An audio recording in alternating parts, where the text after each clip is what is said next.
Good evening, folks, and welcome back to the podcast. Apparently, OBS has decided to show the wrong screen, which is really helpful of them. There we go. We can have that one. Back in OBS. Back in OBS has been technology. a fucking. It's like the girlfriend you or the thing you love to hate, right? You need it. Right. It works when it works. It's okay, but then sometimes you just got to slap it a few times. It's just fucking, and it's gonna fight back on you when you're not paying attention. You really do need to slap it. You need to slap it like it owes you money. Anyway, yeah. Welcome to episode 223 of the podcast. I am, as always, your host, Bezic, and today I am joined by the only one of these cunts that actually shows up, Mr. Fat Dave. Yeah, I don't know if it means I'm dedicated or I just have a fucking boring life, but here I am. Well, no one tell him, because he might figure it out. We don't want Dave to get ideas that he could be somewhere better. Hello, everyone. What do we have? We have LGM, Callum, Marco, Silver, and on YouTube, and we say Melox over on Rumble. Good luck with that, Melox.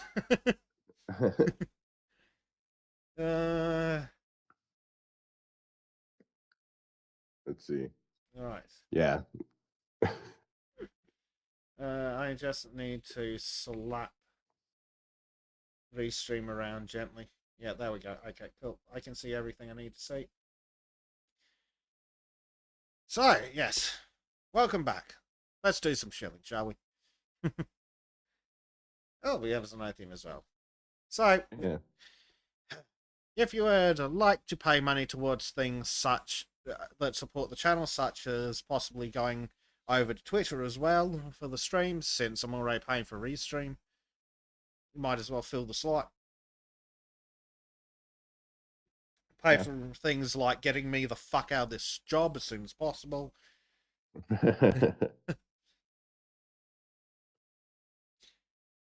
So yeah.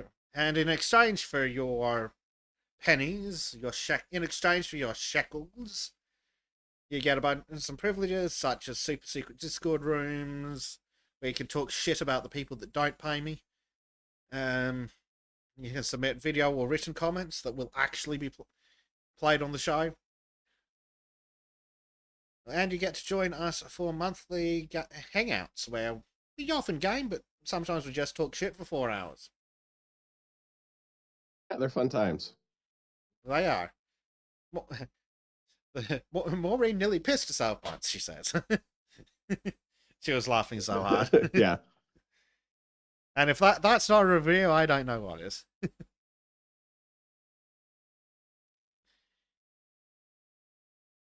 Yes. We have Marcus as well reporting in from Rumble.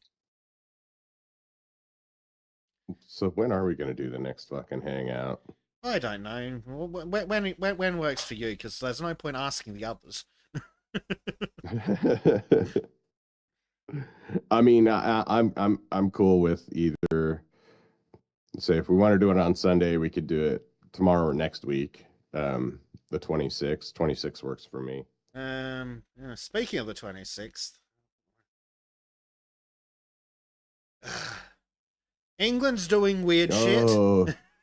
That's right. That is when the clocks change. So. Oh, but this is the one where you get an extra hour, though. So yeah. It's not like it's the one I hated when I was working graveyards, but the one I like now that I have to actually. It's the one that works well for me. Yeah. And then don't you guys change like 2 weeks later or 2 weeks before or something? I'm not sure, actually. Let me look that shit up. People will have been in for a shock if it was this week. But hey, Dave showed up at the right time, so I can't. It's 2 weeks fucking later on Sunday, November 2nd. Right. Stupid ass. Damn fucking retarded. So, on the 26th of October, The Brits change. Oh, we have a ding. Sinothium15 donated $10. Gotta keep Bezek dressed in only the finest of clothes. There's another thing has given us $10 and says, "Gotta keep Bezzy dressed in only the finest of clothes." Actually, it's interesting you mentioned that because before I started this new job, I had to go buy some new clothes because all the clothes I had were either actual proper formal office wear or homeless chic. So I had to buy some shit in the middle. That led to a conversation about how boring my clothing choices are now in hindsight. Well, I mean, I just Like, went down to the fat men's section, found the polo shirts, and grabbed one of each color, so that the women at work don't think I'm wearing the same shirt every day. Right. And I just have I wear the same Dickies jeans. Like I have 3 or 4 pairs of the same. I have 3 pairs of the same Dickies jeans. So you couldn't tell if I was wearing different pants every day or not, which I don't bother doing. I wear the same jeans for like 3 or 4 days in a row. Funny you should mention that. I only bought 3 pairs of jeans, and that's enough to get me through the work week. Oh yeah, totally. And I was telling Bezic beforehand that one of the guys I work with wears like the exact same shit every day. He's like a fucking Simpsons character or something. I mean, I love it. I love him. But he's wearing the same black T-shirt and black jeans every day, and checkered Vans. Yeah, that's how I dress myself casually. It's like find a shirt, the material's nice and is in my size, and then grab 10. But then my office is like mostly dudes. That's the other thing. There's 2 women that work in my office, and they're only in the office like 2 or 3 days a week. So it's like I'm not under any. I don't have to dress nice. I could wear the same fucking thing every day if I wanted to, as long as it didn't smell. I don't care. Yeah, the dudes I work with probably wouldn't care, and I wouldn't care if they said anything anyways. So. As I was telling Dave, starting this new job, my training group is me and 20 women. The only other dude in the room is the trainer. So, why am I interested in what women think, LGM? Because if they think I wear the same thing every fucking day, they're going to go cry to fucking HR. Because then they'll hate you and ostracize you. They'll be shitty to you. Exactly. But again, the solution was just because all the fucking stores. Oh, do you cunts have Target over there? I think it's the same as our Target. But we got Target. You know how when you go in, they have the racks, and it's like the same style of shirt, 5 wide, all in a different color. I just grabbed one of each color in my size, and that was it. Done. Yeah, that's all you need. Right, just a different color shirt. That's literally it's all. And then I just grabbed 3 pairs of jeans because I had jeans. You can wear them 2 days in a row if you're not, unless you're absolutely fucking doing 10 hours outside. Yeah. Now LGM, I'm gonna enlighten you on some things here, dude. So if you're working with a bunch of women, like a lot of women, some of those women will like you to spite the other women. Some of those women, and as long as you're okay and like nice, the women will be nice to you generally, like, but it's a huge office full of women. There are women in there that are going to hate other women so much that they will be your friend just because those women fucking hate you. So so it could go either way. The most important thing is to be kind and friendly with HR. Any office building, there's 2 groups that you want to fucking cater to, and it's HR and IT. You always be nice to those guys because they're the ones that are going to make your job the easiest. Because they can also make your job the fucking hardest. Yeah. So. But be nice to the cleaners and maintenance guys as well. Yeah. Yeah, and if you're IT, you have to be nice to the maintenance guys. So, because the union says IT is not allowed to carry things; they're only allowed to plug them in. Yeah. Right. If you want access to the building and shit to work on stuff, you got to be cool with the maintenance dudes. So. Yeah. Basically, just be cool, and you'll be fine. So yeah. Yeah. Yeah, though it's a fucking interesting experience, literally looking over this room of 20 people and being the only fucking dude. Except for the trainer, which, Right. as Dave pointed out, interesting that the trainer's a guy. Yeah. Funny that, huh? The only person that stuck around long enough to know shit was dude. Well, I'm not going to comment because I'm basically I'm basically I've got a separate bank account. As soon as that bank account hits a certain dollar value, I'm fucking gone. Unless I find it super easy and I enjoy the extra money. But I have a feeling it's more going to be like top up the bank account and gone. Yeah. But leave on good terms if I can, just in case in another year I want to go back and do it again. Yeah. But yeah, you don't necessarily need to burn bridges and exactly. Shit. So, if you want to stop my suffering as soon as possible, you can either go over to the subscribe star and give me lots and lots of money. You can also give me lots and lots of money per stream if you so feel like. And we'll post the exact date and time for the hangout in the subscribers channel. Yeah. It's I don't know. Tomorrow's probably the good option because otherwise we'll have to fucking figure out time zones. I'm down for tomorrow. Okay, there you go. We'll need to announce it because not everybody's here. Yeah, so we'll still announce it. So we'll just announce it in the. We'll put it in the subscribers channel for everybody. Maureen said it arrives. I forgot the time. Well, said Maureen, do remember to check your fucking clocks properly. Because it's here. Yeah. The time change is the most retarded thing that Again, humanity has done. I will accept daylight savings when they can figure out how to explain the benefits to a cow. Right. if they can convince the cow to show up for milking an hour later, I'll stop complaining. Right, they don't give a shit. So, yeah, and yeah, the animals don't work on the same clock that we do. So, yeah. The animals don't give that two shits about our human fucking feats of hallucination. Right.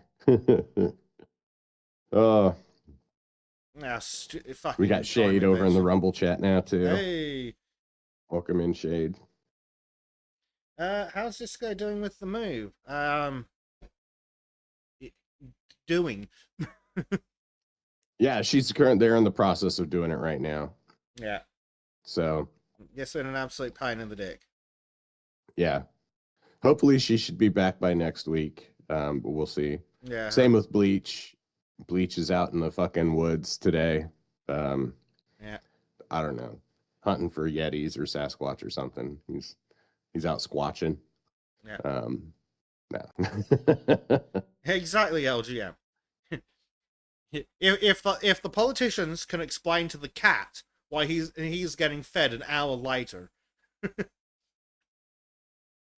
No, the cat knows what time of dinner is, and he will not put up with your stupid human concept of time zones. The cat does not care. He will be fed. The cat, because they operate on solar time. Right. But yeah, like cows in particular, like farmers don't even need to own clocks. They get up when the sun comes up, go to bed when the sun goes down. Not a fucking problem. And they call winter a vacation. Go to bed when the work is done. That's true. But now in the ever since electric lighting. When is Trim coming back? When did he go away? It'll be 3 weeks after that. So I think he might be back next week. Is that when he comes back? Is it next week or the week after? It might be because this will be the. I think this is the second week he's gone. So yeah, we've got one more week without him. He should be back before Halloween, I think. It does depend on what side of the weekend he gets back. Oh God. So, and I can't even remember anymore. The Mormon Standard Time Is Shade's talking about. That's it means various things. In my family, it meant that my sister and my mom were going to be about an hour late to most things. I mean, isn't that just woman standard time? Yeah. They don't start preparing until the thing. time of the thing, and But it's like that they'll plan something like we're going to start at 5 and then it starts at 6. You know, actually everybody gets there at like 5, everybody shows up at 5 and then nothing actually happens until 6, kind of shit like that. Or people don't actually start filtering in. It's how it is every holiday at my sister's house. My sister has this giant ass house, and it's beautiful, and she worked her whole life for it, and she fucking deserves it and everything that comes with it. And so uh, they and so they do like the family gatherings there, like the big family gatherings there, because the place is fucking huge. And yeah, people will filter in generally about an hour after everything's actually started. My sister will tell me we're gonna start at 5, and I'm there at like 4. I'm there at like 4:45, and she's like, "Oh, people are actually gonna start getting here until like 6." It's like, what the fuck did you? Why the fuck am I? So, yeah, that's how that goes.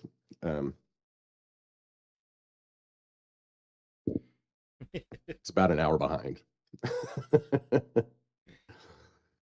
20 minutes to an hour. yeah. So women start getting ready an hour early, knowing that it's going to take them 2 hours to get ready. Yeah.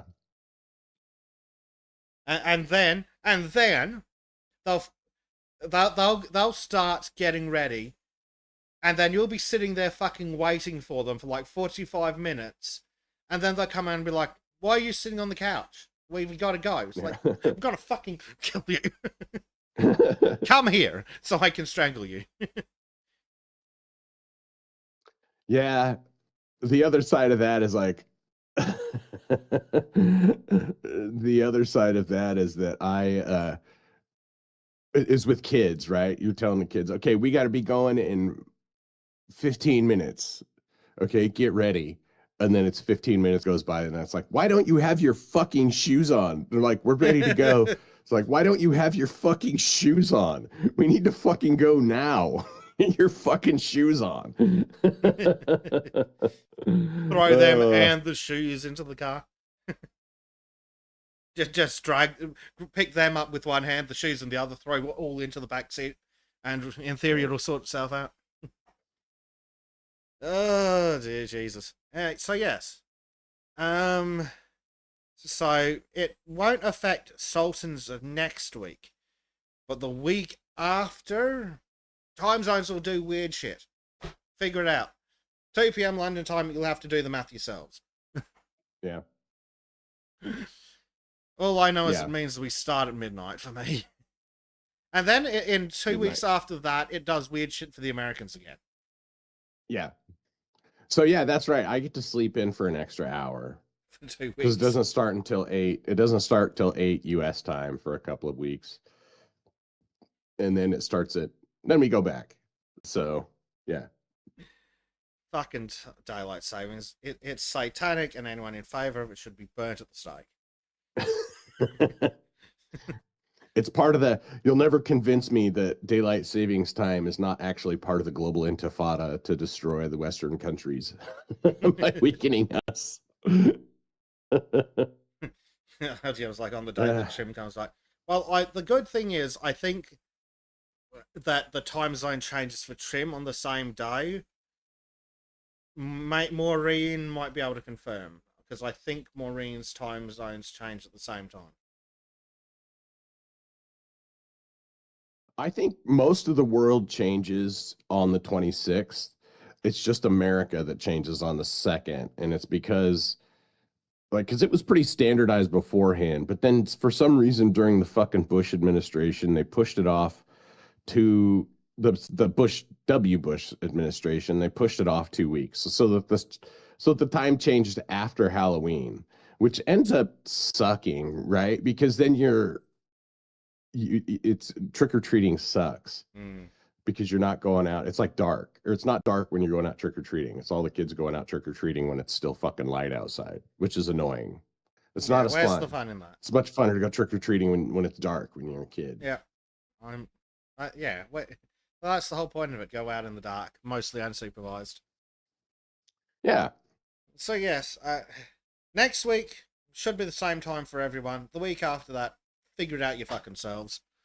I'm not going to attempt to do time zone math for the entire fucking planet. Hey, I see Danny's rocked up. Hello, sir. Maureen confirms that it is the same day for them. Okay. Cool. Right, let's do some more shilling. So going over to my YouTube's channel. I was supposed to do a pre-recorded video this week, but I just didn't have time to record and edit, so I went fuck it and did a sneaky stream. Because I actually have deadlines for the video for these games I review.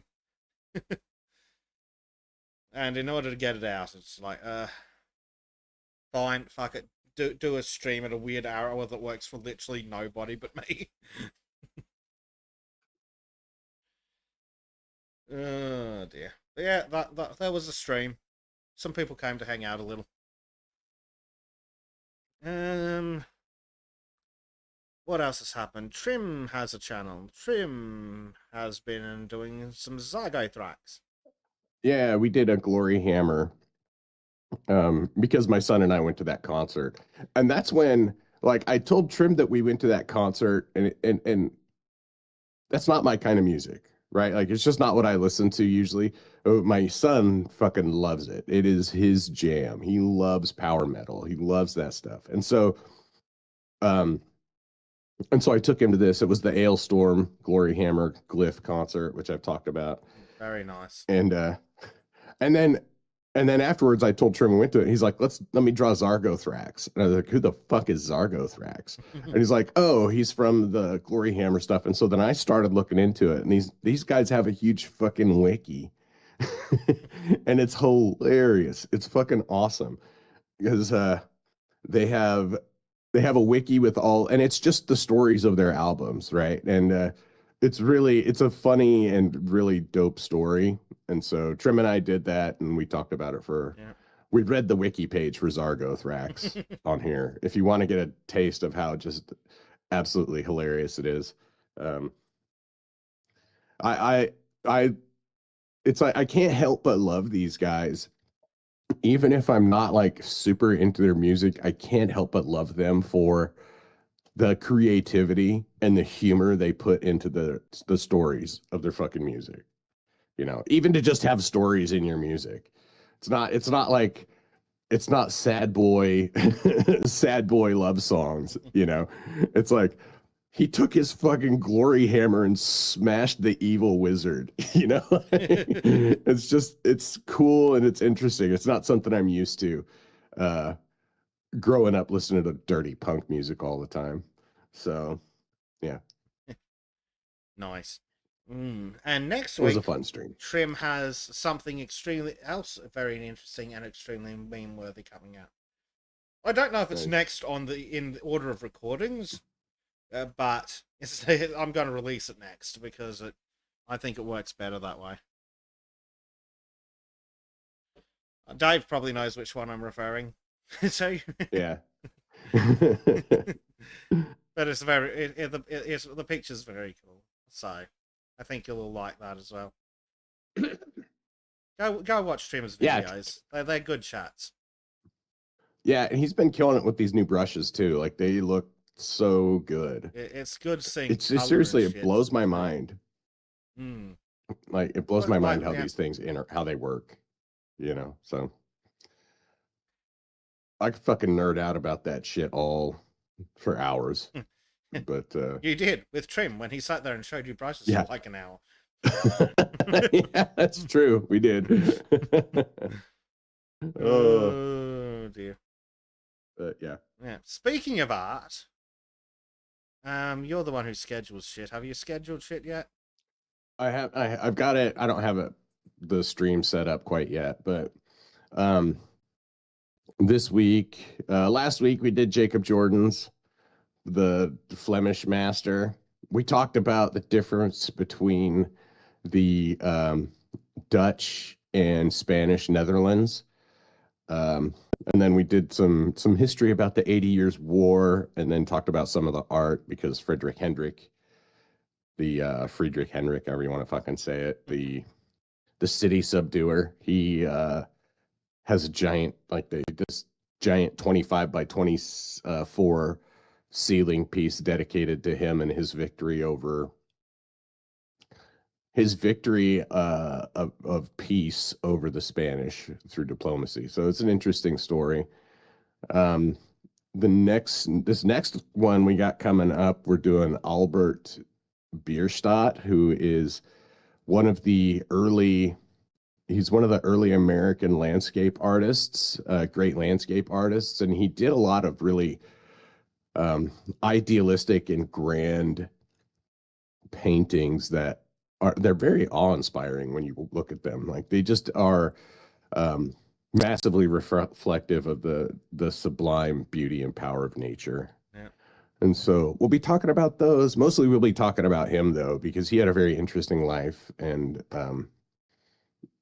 so it should be a good stream. I think I've got a lot of good information put together for it. So anyhow, Albert Bierstadt, that's on Tuesday at 5 p.m. Eastern time, or 5 p.m. my time, 7 p.m. Eastern time.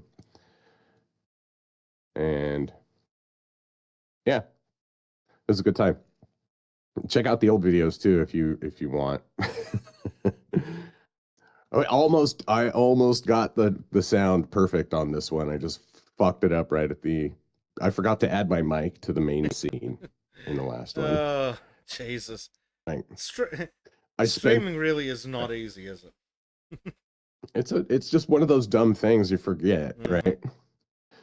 I had to put, I got a noise gate. I've got an AI noise suppression shit in OBS that I had to go find weird plugins for to get it going. And then I've got an equalizer in my OBS, and I spent like an hour setting all this shit up, and then I forgot to add the fucking microphone to the main scene, the one that actually matters. So, yeah, been there, done that. Yeah. Oh Lord. Yes, as an ITM, Trim does take commissions. I believe he does have rates on his Ko-Fi page, or since you're in all the servers, if you DM him, he'll give you a custom price. Yeah. And yes, he's got good rates too. They're very good. And that's actually that's a dope idea, Xenothium. Like, have your campaign, your party members, like, as a person who's finished a campaign, I would think that was really cool. Like, it's funny when you end a campaign how that goes, right? Like, we ended our last Pathfinder campaign, and I had to take my fancy little mini that I had painted so carefully, who'd been my constant companion for this campaign for like 3 years, and then put him on the shelf, like, never to be played with again. It's a little bittersweet, you know? And so I think doing something like that for having doing something like that for your party members or your players, that's a fucking good idea. That's a cool idea. So, yeah. Yeah. Anyhow. Yes. And yeah, he'll do very hard if you pay him enough. Yeah. And Trim's really good as well. He'll even sell you the copyright for a good rate. Yeah, so you have all the rights to the image. Yeah. If you ask Trim for a price on the full usage rights, he'll give you a really good one, like a ridiculously good one. Like, I should probably yell at him. It's that good. But yeah. Yeah. And like. Oh, that's a homebrew campaign based off the Amnesia the Bunker video game. Nice. That sounds dope. Yeah, it does sound dope. That's cool. Yeah, for our eternally coming soon role playing Yeah. RPG session, we're gonna get Trim to do character portraits and possibly token portraits or whatever. Or I'll just crop the head off or something. That would actually be fucking awesome. Yeah, it will be. We'll get so. Yes, the eternally coming soon campaign. We have at least picked a system. Well, I've at least picked a system. We're going to do Dresden Files. Oh, nice. Yeah. If cool. only because otherwise Trim just won't shut the fuck up. Because we're going to end up talking about Dresden Files regardless. Holy shit, now that I think about it, I think we made it all the way through that Glory Hammer episode without talking about the Dresden Files. You did? Holy shit. Like, fuck, I didn't even think about it. I didn't realize that until, wow. I got to tell Trim, that's pretty monumental. Every recording I've ever done with him or every stream has always eventually gone down to, we talked about Dresden Files comes up in some form or another, like, because there's 17 books and there's a story in each one of those books that's applicable to something in somewhere. Yeah.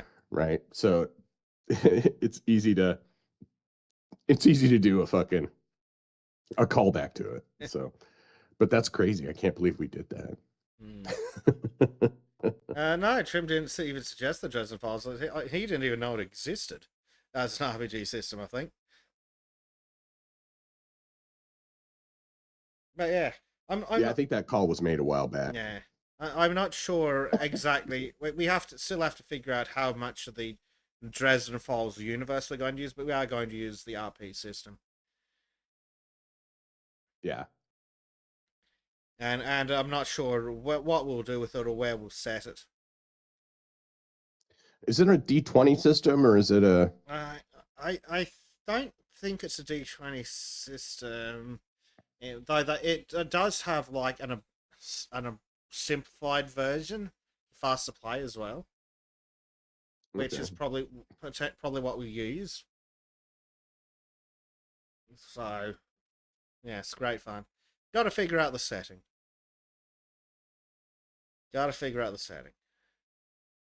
Yeah.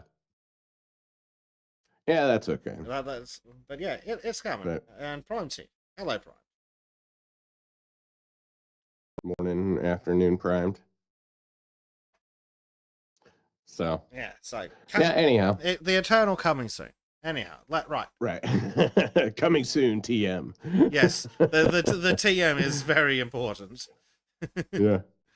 My last job, I got so used to saying that should work that I got with the T, and I would just put a TM because that's all you would hear. It would be like you would ask the administrator, "Oh, that should work." You'd ask the system, "That should work." Like, okay, well, does it work?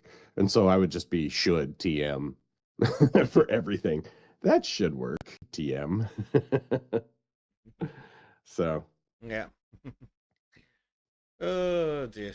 So, I suppose. If I can stop yawning, it's been a long fucking day. Clothes shopping sucks. And then I had to help a boomer set up a laptop, and then I had to do other shit, and I haven't had my afternoon nap, and Grandpa Bezic gets grumpy when he doesn't have his nap. See, we're at like the opposite problems here because it's late, and it's late for Bez, and he's tired. He's had a long fucking day. And Dave's it's first thing in the morning for me. Out of bed. Yeah, it's first thing in the morning for me. I'm just halfway through my first cup of fucking black tea for the day, and getting a little caffeined up, and so I'm ready to fucking go. Bezik's ready to go to bed. I'm ready to fucking go. Dave's ready to go, and I'm ready to go to bed. That's the perfect way to put it. Oh dear. Right. So, first on the list, apparently Madagascar had a boog. They had a big boog. Yeah, I think it's hilarious they're using the One Piece banner. Like the the anime. This guy's got a fucking Naruto shirt on. I That's just hilarious. And the hat, it's a One Piece hat too. Yeah, he's got the straw hat on. Mm-hmm. He's fully Luffy'd out. This is hilarious. Uh, I think um, I think that it's interesting that these young, because honestly, I wouldn't expect anything different than for these young kids who are raised on anime. And like I was raised on He-Man, you know, and some kids actually, and I watched Dragon Ball Z, but like I didn't watch it as a kid like some people. And these kids they grew up watching Naruto. They grew up watching, like, that's their power fantasy shows. Mm-hmm. And so now that they're actually being able to express a little bit of power, that's what they embrace, right? Is these power fantasies. Interesting how it's not Western animation anymore. Oh, no, yeah, because Western animation is shitty and only designed to sell toys.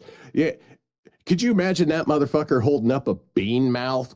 Fucking, he's got a Steven Universe put, like, if that guy was marching with some fucking goofy Steven Universe or Has Been Hotel bullshit on his flag, like, we would be going, yeah, bring on the fucking hoses. They have lost their way. Yeah. Trim has actually sent me an update. 11 days. 11 days until he's free. Okay, so yeah, we got two. So he'll be back in 2 weeks. Then. Yeah. So yeah, he'll miss the 25th, but yeah, he should be back for the 1st of November. Yeah. Right. So what else? He'll be back for the time change. Yeah. What else do I have in here? So yes, the impeached president has confirmed he fled Madagascar as the new leader claims not a coup. It is quite literally a coup, though it seems to be a relatively peaceful TM coup. Well, yeah, it's not like Nepal, right? They're not dragging, as far as I've seen, like I haven't heard notes about them dragging people into the fucking streets. I haven't seen as much as I would have liked about it. They've all been crying. Right. You know what the news in Australia's been talking about? They've been crying about fucking Trump. Oh, of course. Of course. Madagascar like has there's major upheaval happening around the world, and they can only bitch about the American fucking president. Mm-hmm. Who's actually doing, normal, okay shit for the world right now. Yeah. Yeah, just bitching and fucking crying over how the orange man's bad. No, you know what they've been complaining about? And we'll probably might come to this in more detail. No, they're complaining that there's a political prosecution of Mr. Espionage Act. And I'm like, I'm sorry, I don't want to fucking hear shit about that after 4 years of fucking Biden. Like, right. but political prosecution. Cool. And the 4 years of the Biden administration didn't happen? Exactly, right. Zenothium. Orange man bad. Yeah, it's always orange man bad. It's so tiring. Well, that's not, you know what? That's not true. It's not always orange man bad. Sometimes it's every man bad. Yeah, that's true. I think in hindsight, like, you know how we look at the journalists around the 20s, the 1920s, the turn of the century and the 20th century, the yellow journalists, we're going to have a bunch of orange journalists this time around because they do nothing but bitch about Trump and orange man bad. That's every one of their articles just boils down to orange man bad. There's literally no substance to them that's actually meaningful. You know what, Dave? Let's play a game. Let's open up the website for my national broadcaster. Okay. Straying a little off the Madagascar thing, but I guess we're talking about why why most people haven't heard anything about this, and why there's not shit for news in there's not shit out on about it. Right. Right. Like, let's see how long it takes on the homepage. So this is just the homepage to find them blaming Trump. The American president. Yeah. So I'm not going to click into anything. I'm just going to look through the page. So we got 3 articles. Schools. Editor's choice. Let's see. Movies. No, not yet. God damn it. Electrician says she applied for 18 years before receiving apprenticeships. Yo, fuck off, retard. Misogyny. Almost. There's Prince Andrew. Yeah. Prince Andrew's giving up Prince his title. Andrew. Some fucking abos. White skin, red hair doesn't mean I'm not proud Aboriginal man. Yeah, it kind of does, dickhead. It's the arch Satanist of Canterbury. Yeah. Wow. I'm honestly shocked. Look at that. I'm utterly fucking astounded. Yeah. Shocking. Okay. If I hit news, will I be more get what I'm expecting here? No, it seems to be more the same. I mean, he's probably in the Israel stuff, but probably they're not actually complaining about him. I'm utterly astounded. Wow. Oh, there he is. I knew it'd be there somewhere. Oh, F-bomb comment amid threat of full-fledged war in Venezuela. Why does anyone care about Venezuela? Trump commutes 4 It wouldn't be a sentences. war in Venezuela. It would be a police action because Venezuela doesn't have a big military like we do. They do have a military down there, but they couldn't stand up to an even minor military, fucking incursion from America. And Maduro knows it, and he has cucked out so hard. But yeah.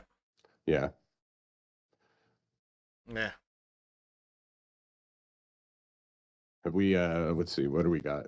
Let's try again. So let's try the BBC. Let's see how long it takes. We'll find stories of the on the homepage of the BBC. Let's see what we see for. Oh, there we go. It's Trump. Oh, yeah, first page. No mention of fucking Madagascar on the ABC at all, by the way. You know what? Let's search and see. I want to see if they've done anything, if they've talked about it at all.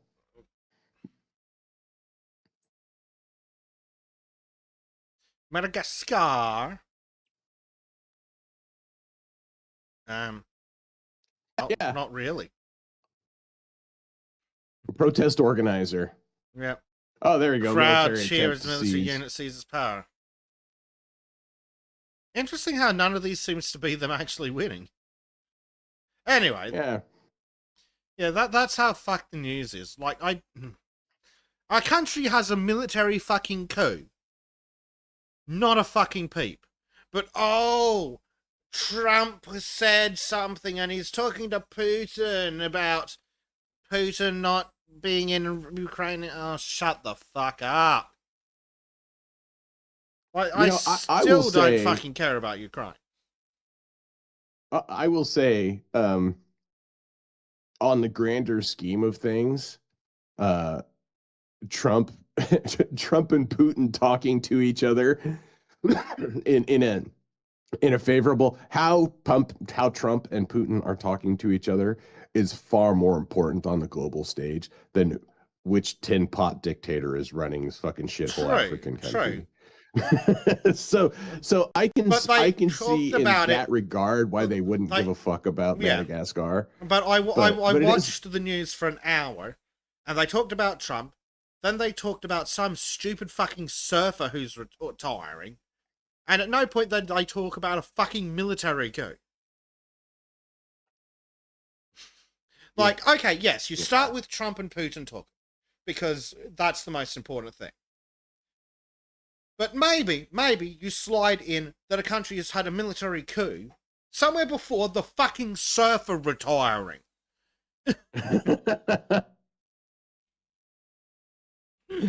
uh, but again, I think that just highlights how unimportant Madagascar is. So I suppose so. You know, but I don't know. I like, think it's slightly more important than a surfer. yeah, yeah, But yeah. maybe I've been led astray by stupid penguins. Did you know that Australia has Yeah, penguins? I did not know that Australia has fucking penguins. Where the fuck does Australia have fucking penguins? Tasmania, southern coast of Oh, okay. Australia. Okay, that makes sense. That makes sense. Yeah. Australia's so fucking big that it starts literally in the tropics and goes down to an island that's a fucking piss in the wind away from Antarctica. Yeah.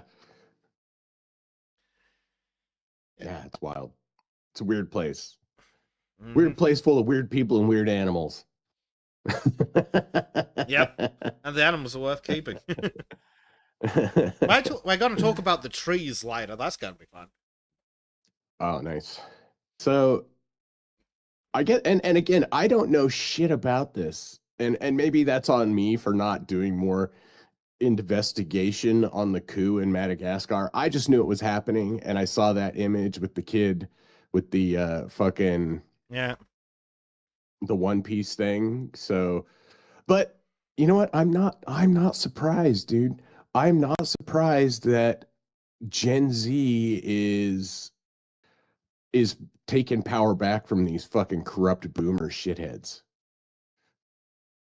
You know, which sounds a little fucked up, but I'm not gonna, like, that's how they see it, and that's how these people have been, right? Like they've just fucking basically ruined the world for these Yeah. children. So the good news is apparently whatever weird fucking server in the US I'm connected to, I can actually access archive. So I can actually read the fucking Nice. article. Gen Z revolution or military coup in Madagascar. Men with guns now around the country.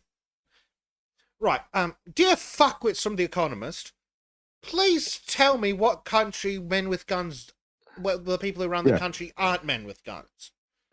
Yeah, men with guns run every country. I'm sorry. Like, just because... And it's not... Like, just because the idiot at the top doesn't have a gun in hand when he tells the other men with guns to kill you for not doing as you're told, doesn't mean that men with guns don't run the country. Right. Like, that's such a stupid statement. It's literally called the Monopoly on Force for a reason, you stupid motherfuckers. Right. That's why Australia and England are banning guns and knives and machetes and fucking pointy sticks. Right. What is it, the men with guns as opposed to the men with tanks? Like, what the fuck is she even talking about? It's the same goddamn thing. Yeah. The military runs but when they see that their country is they basically have no future, right? Mm-hmm. Their country has been run so poorly by these tin pot fucking despots and they've just, they've enriched themselves. Like the president fucking fled to France. Yep. Which makes sense since France is mostly African now anyways. But he's now now he's in Dubai. Yeah. So that guy's rich as fuck, right? Like some poor, dictator because there's nobody else in this country making as much money as that guy.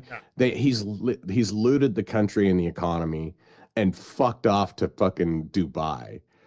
And the kids in the country have been watching this happen for years. And they're like, why? We can't get ahead. Like, we're struggling day to day while this guy is living like a fucking golden Apparently, king. Africa has had 10 successful coups this decade. Not in the last decade, in this decade. Yeah, because so in the 2010s, it was the disaffected millennials, which is like, I don't know. It takes a lot to activate millennials, right? Mm-hmm. It takes money. I'll say it takes a lot of money to activate most millennials, but the Zoomers have never been let into that system at all. The Zoomers never even had the illusion of hope. Right. So they don't see that thing as like, oh, well, we need money as much of a thing because they know that in the current system, that money is completely inaccessible to them. Like there's no way that they can get ahead under the current system. So what do? Like those those people who aren't those young men who aren't included in the tribe will burn the fucking village down to warm their hands on the flames, and that's what they just did. I'm going to read you a sentence, Dave, and you tell me if it makes any fucking sense.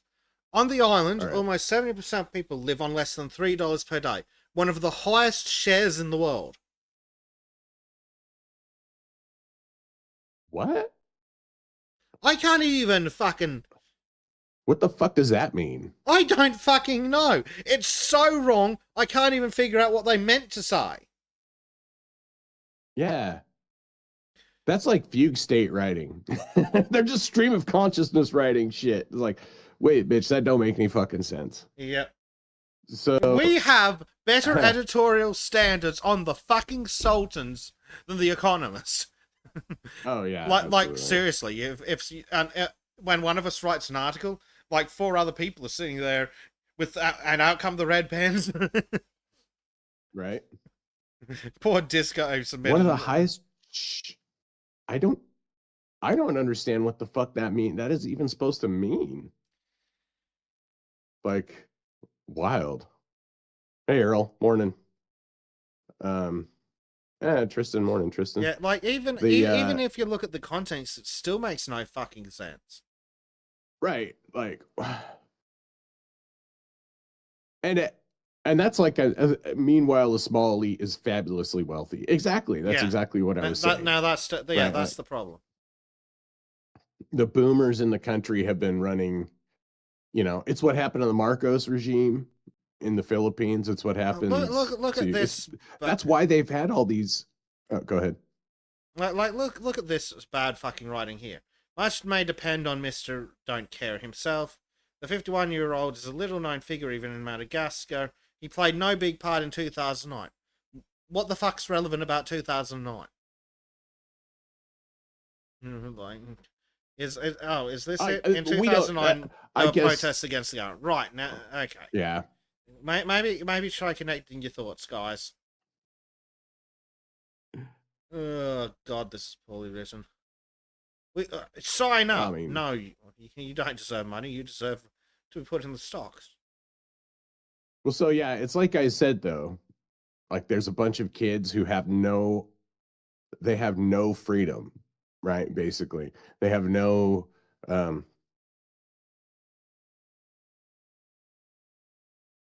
Yeah, that's exactly what I was saying. There's a new generation. And yeah, it'll probably be a new generation of dictators and warlords. That's just how Africa is destined to be run. Is they're always going to have a weird dictatorial regime in some because that's how you manage a low IQ population. Yep, you really do have to. It does seem to be the way.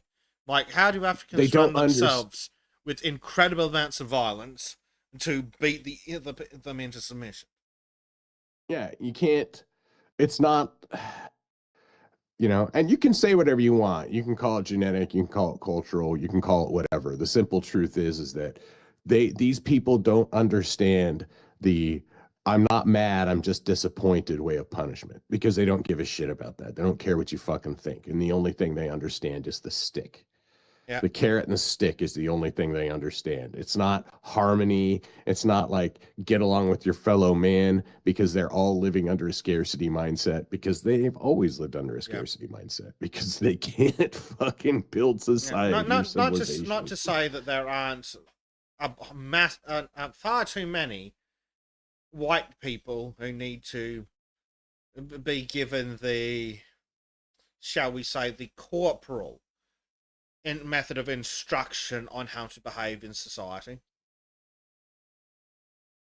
Well, and that's really what happened with colonization. And you know, we can like whitewash it as much as we want, try to make it nice. Like there was some bad shit that happened during colonization, whatever. But the most important thing that happened during that was they brought fucking civilization to an uncivilized world. Yeah. And the actual civilization that most of these people live in now was built by the English or the French or the Dutch, including in Madagascar. Wait, are you Like these guys suggesting that the didn't French have a organically. civilization? Yeah, well, I mean, they used to back before France turned into fucking Africa. Yeah. Are there any French people left in France?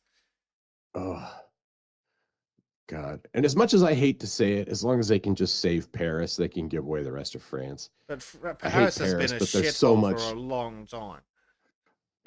But there's so much like important art and cultural history there in Well, Paris that it's too. we could just follow the glorious British tradition of just stealing it.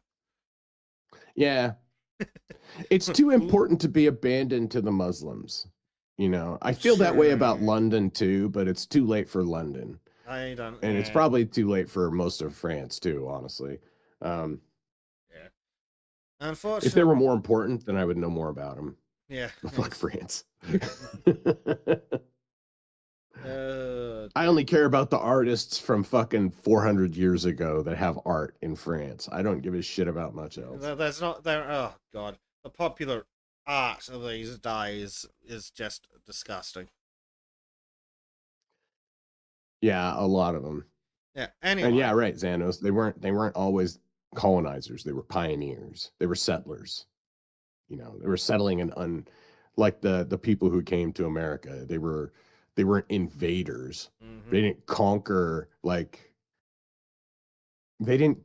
and occupy settlements, right? Well, like some of them did. They made settlements and defended them. Is really what happened.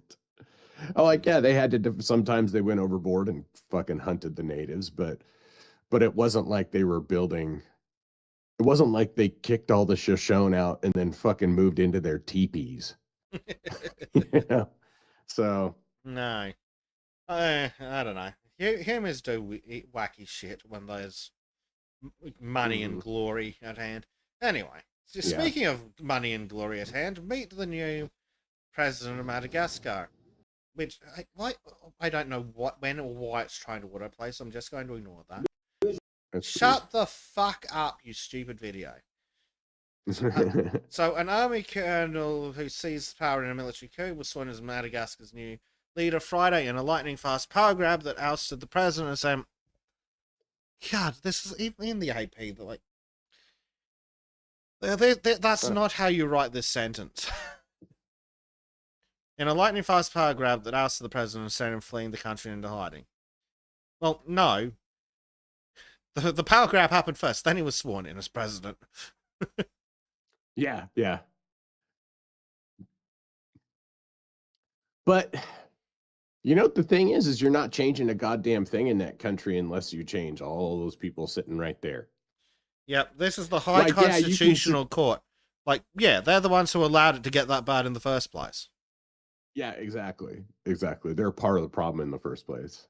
Yeah. Oh, holy fucking shit, there's 30 million of them? They have a higher population than fucking Australia.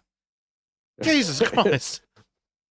Well, yeah, it's because they're a Muslim country and they breed like, you know. Yeah, it turns out that Westerners have this weird habit of trying not to have kids that they can't afford to feed. But then again, I won't be surprised to hear that I'm feeding the kids in fucking Madagascar. Yeah, right. I mean, yeah, that's really how most of these countries survive is foreign aid. Mm-hmm. Like a lot of them aren't like exporters of shit. It's a very rough stand, but we shouldn't be giving them any aid at all. Like, I'm sorry, if they're pumping out 8 fucking kids on food that's being provided by the fucking West, that's unsustainable. That's never gonna work. I'm there with you. That's I'm sorry. We like. Actually, you know what's probably the least cruel option? We just refuse to give them any more. We give them the exact same amount of tonnage of aid every year, and well, if they keep breeding the same way they are, that's their fault. You know what? No, fuck that. Our foreign aid should come in the form of buying their I goods and mean, I services. also That's agree the with that. only way our foreign aid should come through. I And agree there, but like yeah, probably the least repugnant to most bleeding hearts is just don't give them any more. Like we should be like if every time they have another million people, we shouldn't be sending them more frigging food. Like no, if they're sitting there going, I can't afford food. Oh, I'll have another 10 kids. I fail to see why those 10 kids should be our problem. Yeah, right. realistically, we should just cut off all the aid.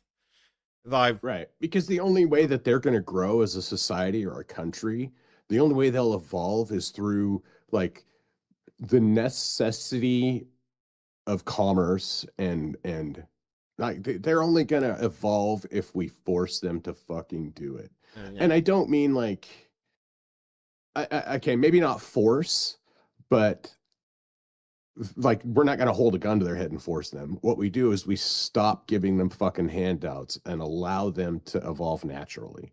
yeah, Allow their cultures and civilizations to evolve naturally like ours did without a whole bunch of like fucking foreign influence and money getting pumped into our countries. yeah. Like we're just You sitting there know. propping up their entire populations, and Yeah, absolutely. so what do we do? We prop up their populations and allow them to breed for 50 frigging years, and then we turn around and go, oh, their countries suck and there's too many of them. We should let them in our country. No, we Yeah, should go back in time that's 50 years and tie up the people who came up with this idea by the ankles and go, no, you dickhead. right. Kick them in the fucking balls repeatedly. Just ship them off Hold to down the people proposing foreign aid. Yep, just Yeah. ship them off to Africa. Oh, you want to aid Africa? Onto the boat. Yeah, and that's the other thing actually, too, Dave, is, that's what we'll do. We'll go back in time 70 years, and we will pull out the boats, and then we'll send all the people who want to provide aid to Africa, and the people that want reparations for Africans, stick them on the boats, ship them home. Here's your reparation, free trip to Africa. We gave them Liberia, and look what happened there. It's just, yeah, I mean, but they won't. No, I like the only thing to do is pull the Band-Aid off right now and just stop giving them aid. And but yeah, this but the constantly thing is, increasing Zeno, aid is just ridiculous.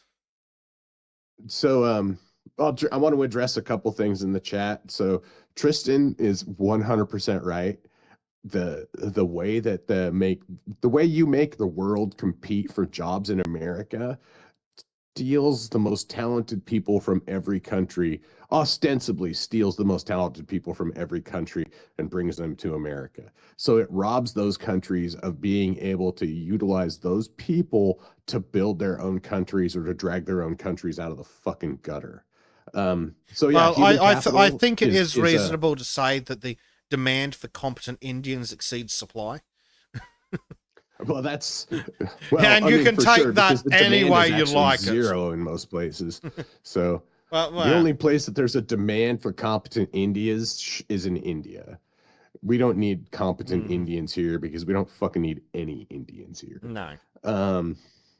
And then also, Zano, they don't have the IQ. Like you can say they don't have the IQ to build civilization, but they'll never develop it while we are artificially keeping them as chattel, for lack of a better term, right? Like we're artificially keeping this herd of docile people that we're feeding, Yep. and that we don't want to.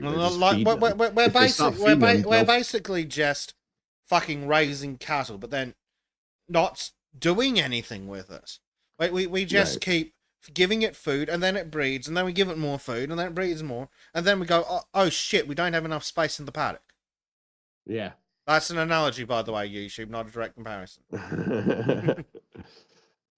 But we all know who's doing that and why it's being done. And if we went back and looked at the names of the people who pushed for the foreign aid to go to them, we'd know exactly what their names sounded like. It's not. It's quite simple, Dave.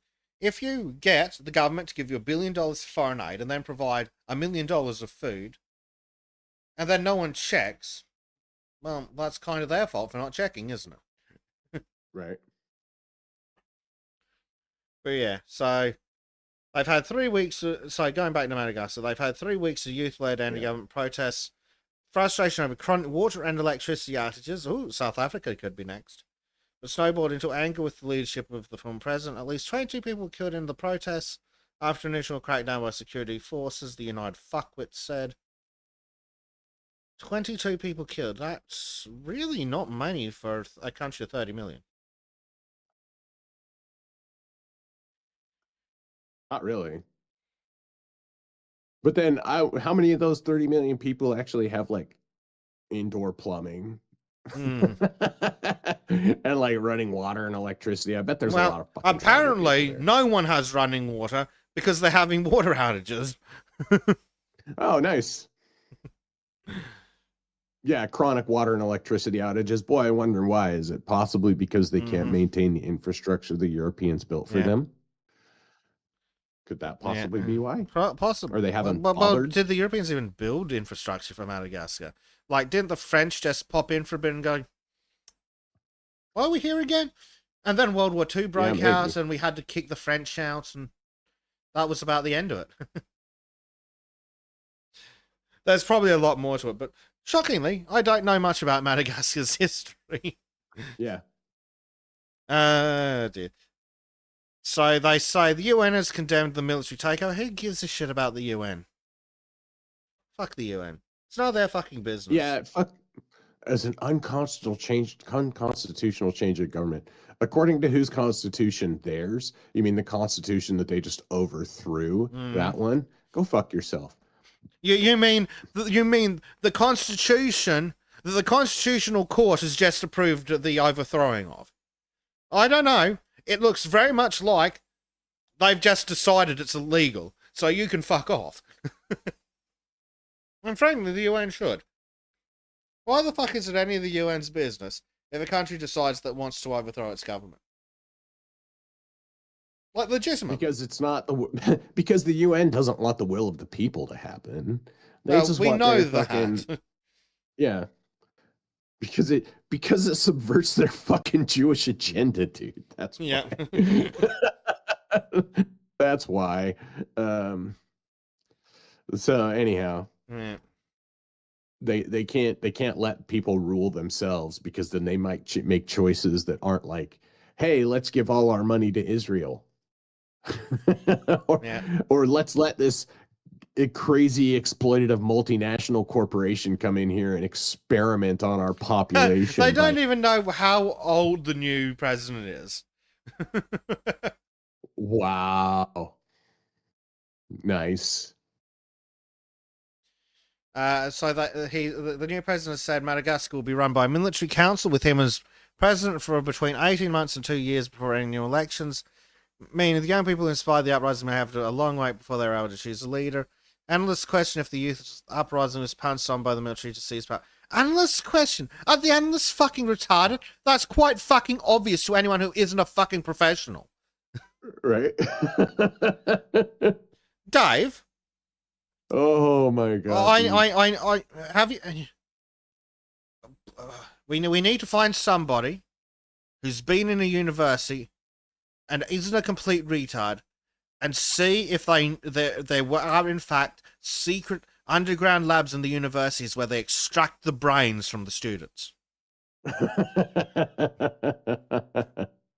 They're just making them more fucking retarded. It's ridiculous, dude. Analyst's question. No shit, it was, you fucking retards. How fucking stupid. And then they're also stupid enough to believe that in 2 years these elections are going to end up with anything other than this guy being in power for another decade. Just like the last one. Just like the Chinese elections.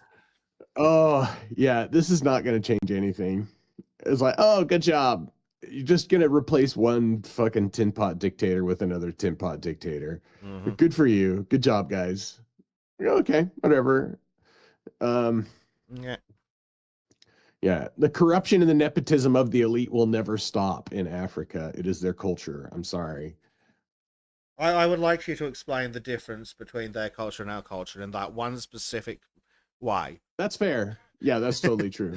That's totally true. At least the water runs for now. Yeah. Yeah, right.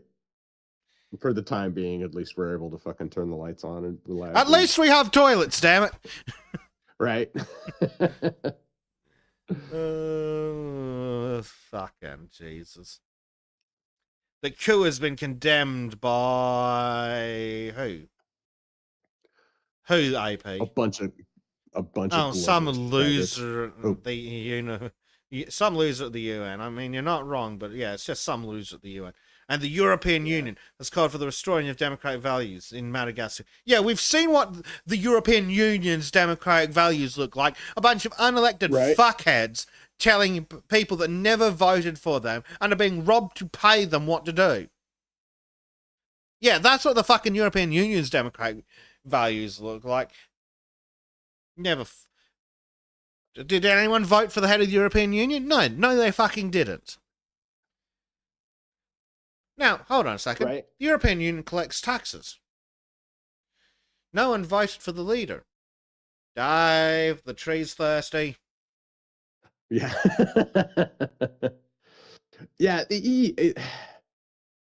I personally don't give a fuck what anything about the EU or the UN says about anything that happens in Africa. I personally don't give a shit about anything they say at all, unless it was like, we're surrendering and going, all of our people are going to a military tribunal. So, which I don't know if we're talking about that later, but yeah, the UN is a giant criminal, corrupt organization, and they've been facilitating the downfall of Africa for generations. Mostly so they can infiltrate our countries with those people to destroy our economies. Well, like, if we really wanted to help Africa, we'd open up a bunch of real, practical trade schools. And that would be the only help we'd give them. Yeah, good luck. I mean, yeah. I mean, there's got to be some that are a couple. But yeah, none of the other shit's ever going to work. Would you like free food for nothing? Right. I mean, I genuinely believe the most humane thing that we as a society can do for Africa is just leave them the fuck alone. I mean, it truly is. Let them develop on their own. Let them either survive or die on their own. Name one African country that has gotten better since 1945. Well, I mean, Nigeria is actually, aside from them like killing Christians and shit, it's actually a pretty prosperous society. And yeah, Zano's exactly right. Yeah, but they'll never get they'll never get there if we keep going. There. That's a good African. You can just sit there and do nothing. Here's some food. Exactly. Like, they'll never develop the ability to fucking provide for themselves if they never have to. Obviously, we're dealing with human generations, so the time periods don't quite match up. But we know evolution works based on external pressures. Yeah. What is the external pressure to get smarter if the food's just handed to you? Right. Like, adversity builds civilization. That was the whole point of Dune. Mm-hmm. You need just the right level of adversity to build civilization. That's really what you need. Like, take a look at take a look at England. They had threats from Rome for a bit. Then they had threats from the fucking Vikings and the French. Well, who we now call the Vikings and the French. I know the geopolitics at the time. There wasn't even a place called France, but you know what I mean. But they're like they were external pressures to develop military, agriculture. Like, there were many a famine in England. Not even counting the Great Potato one. Right. I mean, let's be honest, dude. It's magic dirt. Europe is magic dirt. That's why they evolved civilization and Africa didn't, is because Europe is all magic dirt. Completely ignore the 6,000-year-old pyramid. Right, because Africa didn't have, they never had those same pressures. They never had external threats to their nations or cultures or anything. Like now, Africans have had the same fucking opportunity and far and we more. know this. Like we look at Egypt, look at Babylon, look at Mesopotamia in general, look at Akkad, Sargon, in fact. Yeah. Right. No, the first one, not the one that Google thinks you're talking about. Like we've actually, have we seen actual civilizations come from the south of Africa? But again, it's got to be the right balance of adversity. If you have too much adversity, and you spend all your time just surviving, you don't really get anywhere. You need just enough adversity that that you have to improve your lot, but not so much adversity that all you can do is barely stay alive. And it's one of the possibilities. Whether that's I would argue it's more than that, but yeah, that's one of the many things. Yeah. Whether that's the case for the south of Africa, don't know. There's a million and one things that go into it, because humans are complex. Right. But if Sargon is a successful black man, yeah.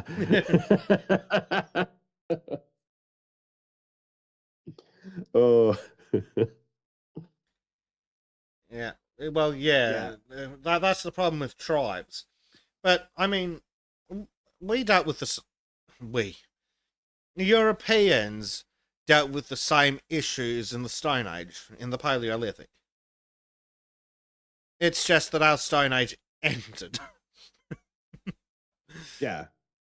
Yeah, because we evolved out of it.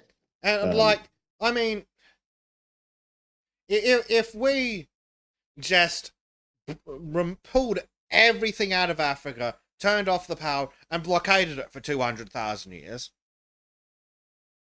they'd have their Wakanda. Yeah, but it'd be in the north. Probably. Yeah. But if we just blockaded them and left them alone for 200,000 years and assumed they didn't die off, maybe they'd evolve. Well, they'd definitely evolve, but yeah, like they're never going to be able to move in a productive direction if all their food's just given to them, and they don't even have to fucking do a pittance of labor for it. Right. And there's basically like all the aid we send to Africa is some white man's burden shit, dude. It is. Like, it's not our responsibility to fucking make sure that the African nations survive.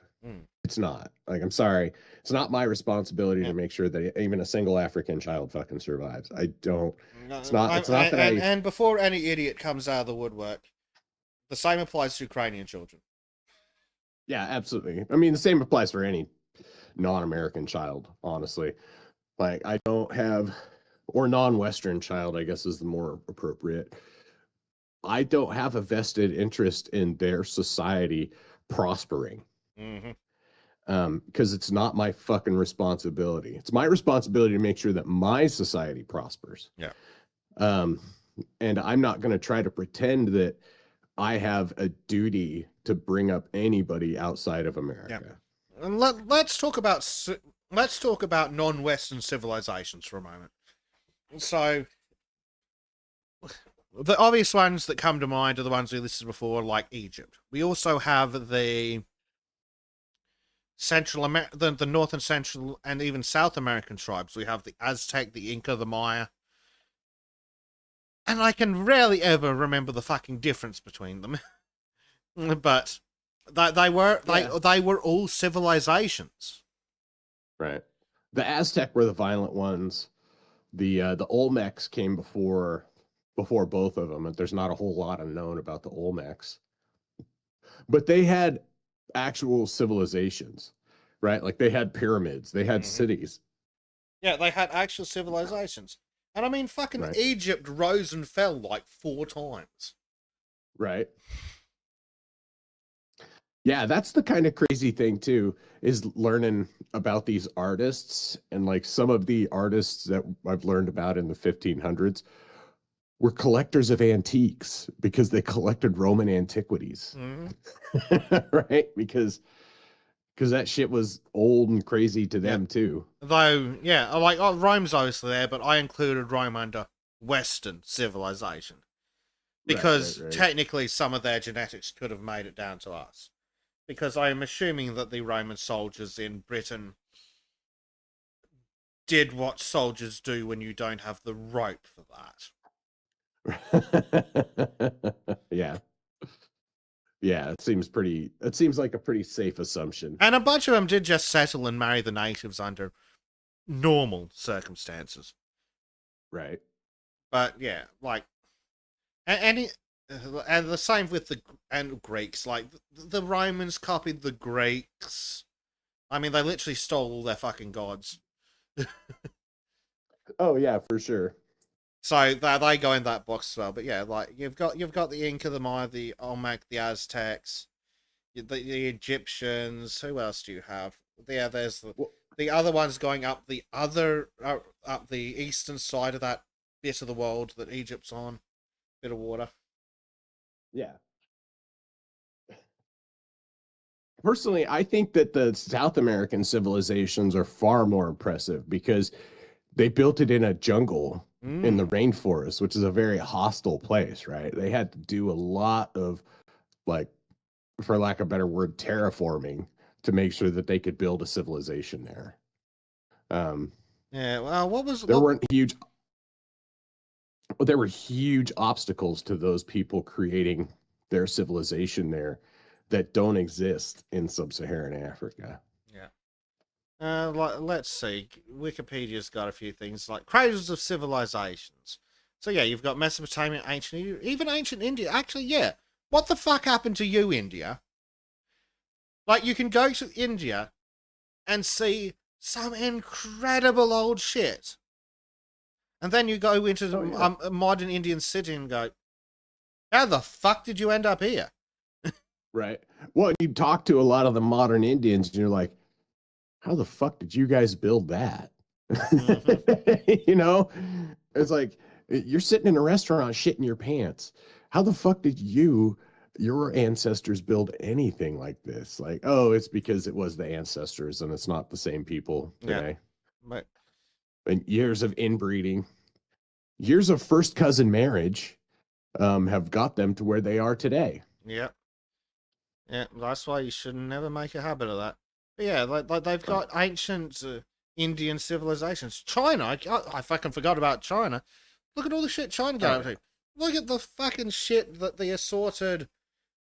Oh, because there's the Mongols, and then the other nomadic tribes like the Rouran Confederation, which is apparently the one good thing they did in the Mulan remake, is they actually made the right tribe for the time period. Possibly.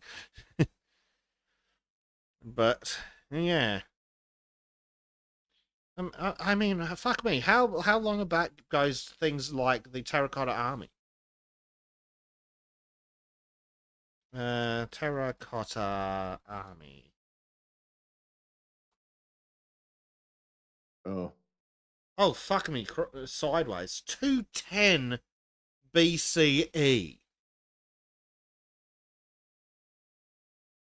Yeah, Tristan's bringing up some good points in the in chat about the Indian history. Yeah, that's caste system and stuff like that. Yeah, they fucked it up. Yeah, like by the time they actually started separating shit, it was too late. Yeah. Yeah, you might be onto something, Tristan. But yeah, like look at this, the fucking Terracotta Army, 210 BC. BC! This fucking thing. Yeah, that's insane. Like, not just that they had the technology to make these phenomenally lifelike terracotta sculptures, but they also had the civilization where they could spare the craftsmen to do this for like 20 fucking years. Absolutely amazing. That's wild. I just wish they would have found the golden crown that controls the terracotta army.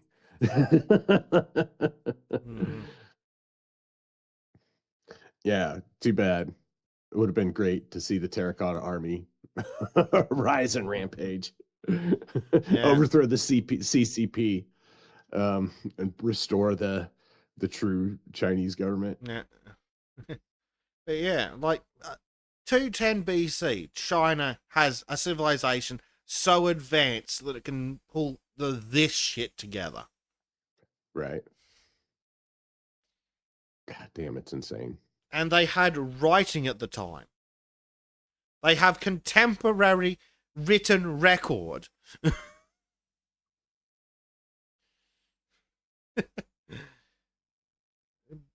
Yeah, But, it's wild what a homogenous society can do. Mm-hmm. It's wild the civilization that a homogenous society can build anywhere outside of sub-Saharan Africa.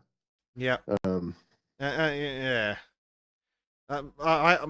Do we just need to let them cook for another 200,000 years or what? I don't know what the answer is, but yeah. Just in case, it's Western civilization isn't the only civilization. Lots of really cool civilizations. No. Yeah. Like, again, China.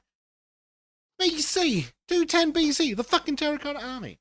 I knew it was old, but I didn't realize it was fucking BC. Jesus, what? But yeah. We're just the best one that has that has brought the most cultural and technological innovations to the world. So yeah. We just dragged society into the modern fucking world. No big deal. Yeah, I mean, China would have got there as well. Well, China's interesting because it looks like China was more advanced for a bit, and then we overtook them. Like, if you look at England, like they were basically civilized by the fucking Romans. Yeah, pretty much.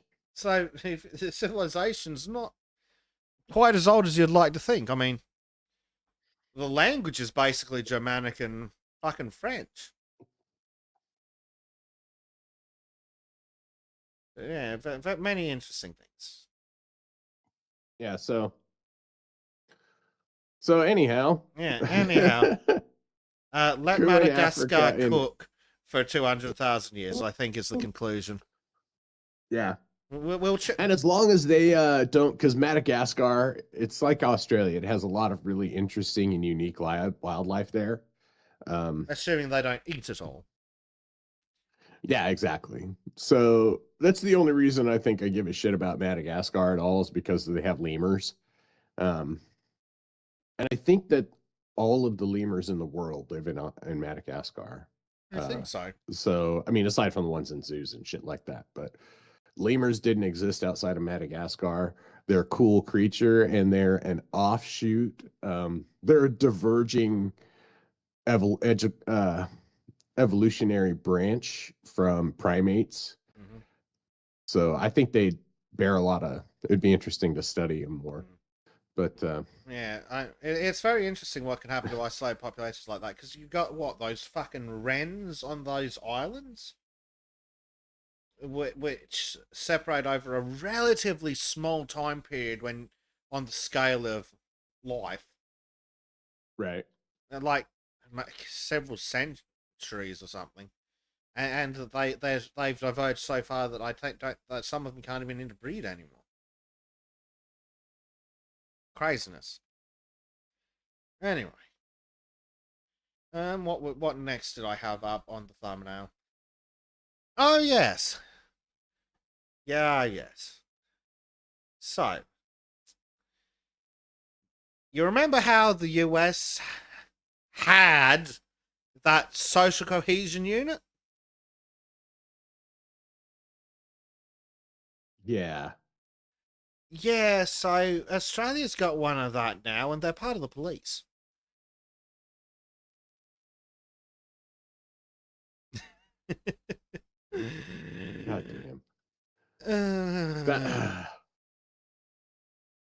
That's, that sounds an awful lot like the CRS that they got rid of here at the FBI. Yeah, to no, force social cohesion. That's exactly what I was thinking too. It's like, social cohesion. Oh, so what they're going to do is make it so that if somebody, if some abo comes in and stabs somebody, they're going to make sure that you don't point out that it was an Aboriginal guy that fucking did it. They're going to be like, oh, Australian man, Yeah. Perth man stabs, like, Christ. It's like, yeah, it was just the Perth man. Like, I don't think that they're going to actually, because what are they going to do? Are they going to crack down on the fucking mosques? Like, that's a real way to fucking get rid of, to create social cohesion. It's like, actually create a shared interest. Yeah, but we know that they don't actually want social cohesion. They want the plebs to shut the fuck up. Right. Which looks like social cohesion if you're a pathetic tin pot dictator. Yeah. And yes, I am aware that this is the world's socialist website.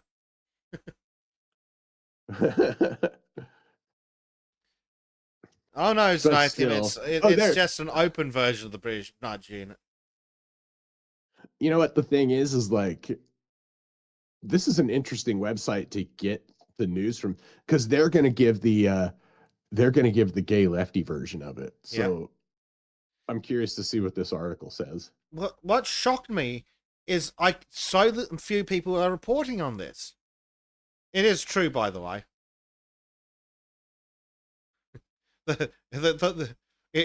There's your primary source. Right. Right, so I'll start reading from the article then. So, backed by the elbow sleazy Labour government, the Australian Federal Stasi has set up an unprecedented national security investigation. Yes. That looks a lot like a Big Brother. Teams to target groups and individuals allegedly causing harm to Australia's social cohesion. According to the official media statement, the NSI teams began operations in Sydney, Melbourne, and Canberra in September as part of the Gestapo's well-established counter-terrorism and people with opinions command. Yeah, it's seriously Ministry of Truth vibes shit. Yeah, that's what I was looking for. Yeah, the Ministry of Truth. This marks the drive to use the 8,000 strong Gestapo as a force to spy and disrupt, threaten, and prosecute any political activity regards the danger to what the government's recently appointed, of course it's a fucking woman, chief has called the country's social fabric. Our democracy. So, and the socialists say essentially the existing capitalist order. No. Yeah. Well, yeah, obviously this is socialist bullshit. So the existing capitalist order. Sure, whatever, you fucking nerds. So officially, these black suits will work closely with domestic political surveillance agency.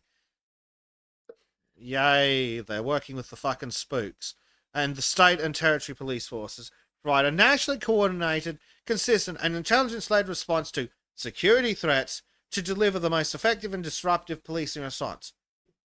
Which, as the fucking socialists of all people point out, is delightfully fucking vague and not remotely anything that's actually illegal.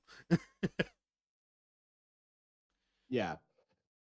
Fucking hate speech. It always comes down to fucking... Yeah. It always comes down to speech they hate. Yeah. Always. But yeah, terms such as social cohesion and security threats deliberately vague. They go far beyond the already vast scope of what is legally classified as terrorism, politically motivated violence, or hate speech. Yes. It seems like the socialists are calling out hate speech. There's a they cry about Trump. Don't care. Shut up. Significantly, the Gestapo emphasized the wide scope of their operations and the collaboration with the Five Eyes surveillance and policing network. Jesus Christ. This global network now led by the Orange Man. Now shut up. That shit's so fucking dystopian. Isn't it, Jess? Just the many groups of concern, also known as collections of people who are doing nothing wrong but the government doesn't like anyway, are dispersed across Australia and in some cases connected to international groups of concern. The AFP will attack these groups on a global level through... Notice how they don't actually say that they're doing anything illegal in these quotes. Oh, no, it's thought crimes. Yep. Technically, the Gestapo is responsible for federal law enforcement, while the state territory police forces ignore most crimes. Increasingly, however, the Gestapo has become the central political policing instrument. Certain estimates hearing this week, some fuckwank defined the Gestapo as a national security agency. In the Gestapo media statement, they use sweeping language referring to current and emerging groups who are eroding our country's social fabric by advocating hatred, fear, and humiliation. Yes, I'm Muslims. Sure none of those will be the pro-Palestine groups. She said these activities may not meet the threshold of terrorism, but could escalate to politically motivated violence or hate crimes. Ah, yes, could. The great legal standard of could. Right. I don't know. The last time I saw someone carrying a weapon in public to intimidate people, it was a cop. Yeah. I mean, I see people open carrying all the time. Mm-hmm. Right? Like here in Idaho, people open carry all the fucking time. Like, I could go into the grocery store and probably spend 5 minutes and find a dude carrying a gun. To find a guy carrying a gun. Yes. And it's not a big deal. Right? So but that wasn't my point. Right, exactly. Like, they're not open carrying to threaten anybody. The cops are. Like, the cops definitely are. And these Antifa terrorists are. So. Mm-hmm. Yeah, we got to check your thinking. Yep. That's really what it comes down to. So, the dipshit Prime Minister said that the useless dumb bitch was renowned for her leadership capability. Oh, she just sucks dick good, does she? I've certainly seen that firsthand. Yep, she sucks dick. And the Gestapo is critical to keeping the nation safe. No, you mean keeping your job safe. Oh, here we go. In a round of media interviews this week to mark the start of her inquisition, the stupid bitch said the Gestapo would be laser focused on protecting our sovereignty. Why do we have Chinese secret police stations then? Our democracy. Oh, there we go. She said the thing. She said the thing, folks. Our democracy. Our social cohesion. You know, that was fine until you imported the entire rest of the fucking world. Our financial sector. Oh, you mean the people who made more profit than the rest of the fucking country put together? And our future prosperity. Ah, yes. Line go up. Specifically covers any opposition to the corporate elite as well as its parliamentary services. Dear Gestapo, can you stop making the socialists look like they're making sense? I've got the sound effect for our democracy. That's what I think every time I hear our democracy. Yep. Fucking bunch of fucking losers. Yep. Blah, blah, blah, blah, wine. Some bullshit about Gaza. So the dipshit cow in charge of the Gestapo insisted that hate crime laws rushed through parliaments earlier this year, spearheaded by the federal and state Labour governments, may need to be made even more far-reaching. Yes. Yeah, of course.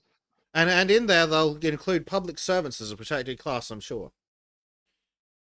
Well, yeah, I mean, they can't not have more power. They need more power. It's always more power over your thoughts. You don't get to, you got to be careful there, citizen. Looks like you've had too much to think. Yep. So the dipshit communists are, of course, pro-terrorist, but then annoyingly not wrong. They say to impose the hate speech laws, which can criminalise almost any criticism of participators in or supporters of the Gaza genocide. Yes, we should criticise Hamas for genociding the people of Gaza. Wait, no, that's not what they mean. Governments exploited supposed anti-Semitic incidents, including the discovery of expired explosives in a Sydney caravan. Months later, well after they rushed out a bunch of laws, in March this year, the Gestapo and the New South Wales Gestapo admitted that the alleged caravan plot was an organised crime operation that had nothing to do with anti-Semitic terrorism, as the governments and the media had claimed. Instead, the caravan was a setup by alleged criminals seeking to use it to barter with the police for changes to their criminal status. In fact, police revealed that an entire wave of supposed anti-Semitic attacks in Sydney between last November and this January had been organised by the same criminal network as behind the caravan plot. Dear government, stop being so fucking stupid that you make the socialists look reasonable. Oh, Jesus Christ, no shit. Like, how fucking stupid and useless at your jobs do you have to be that you're making the socialists look better than you?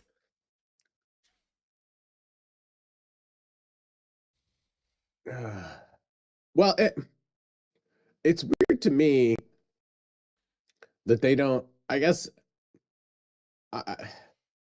it's like a generation of people who don't understand that what Orwell wrote was a warning, a bad thing.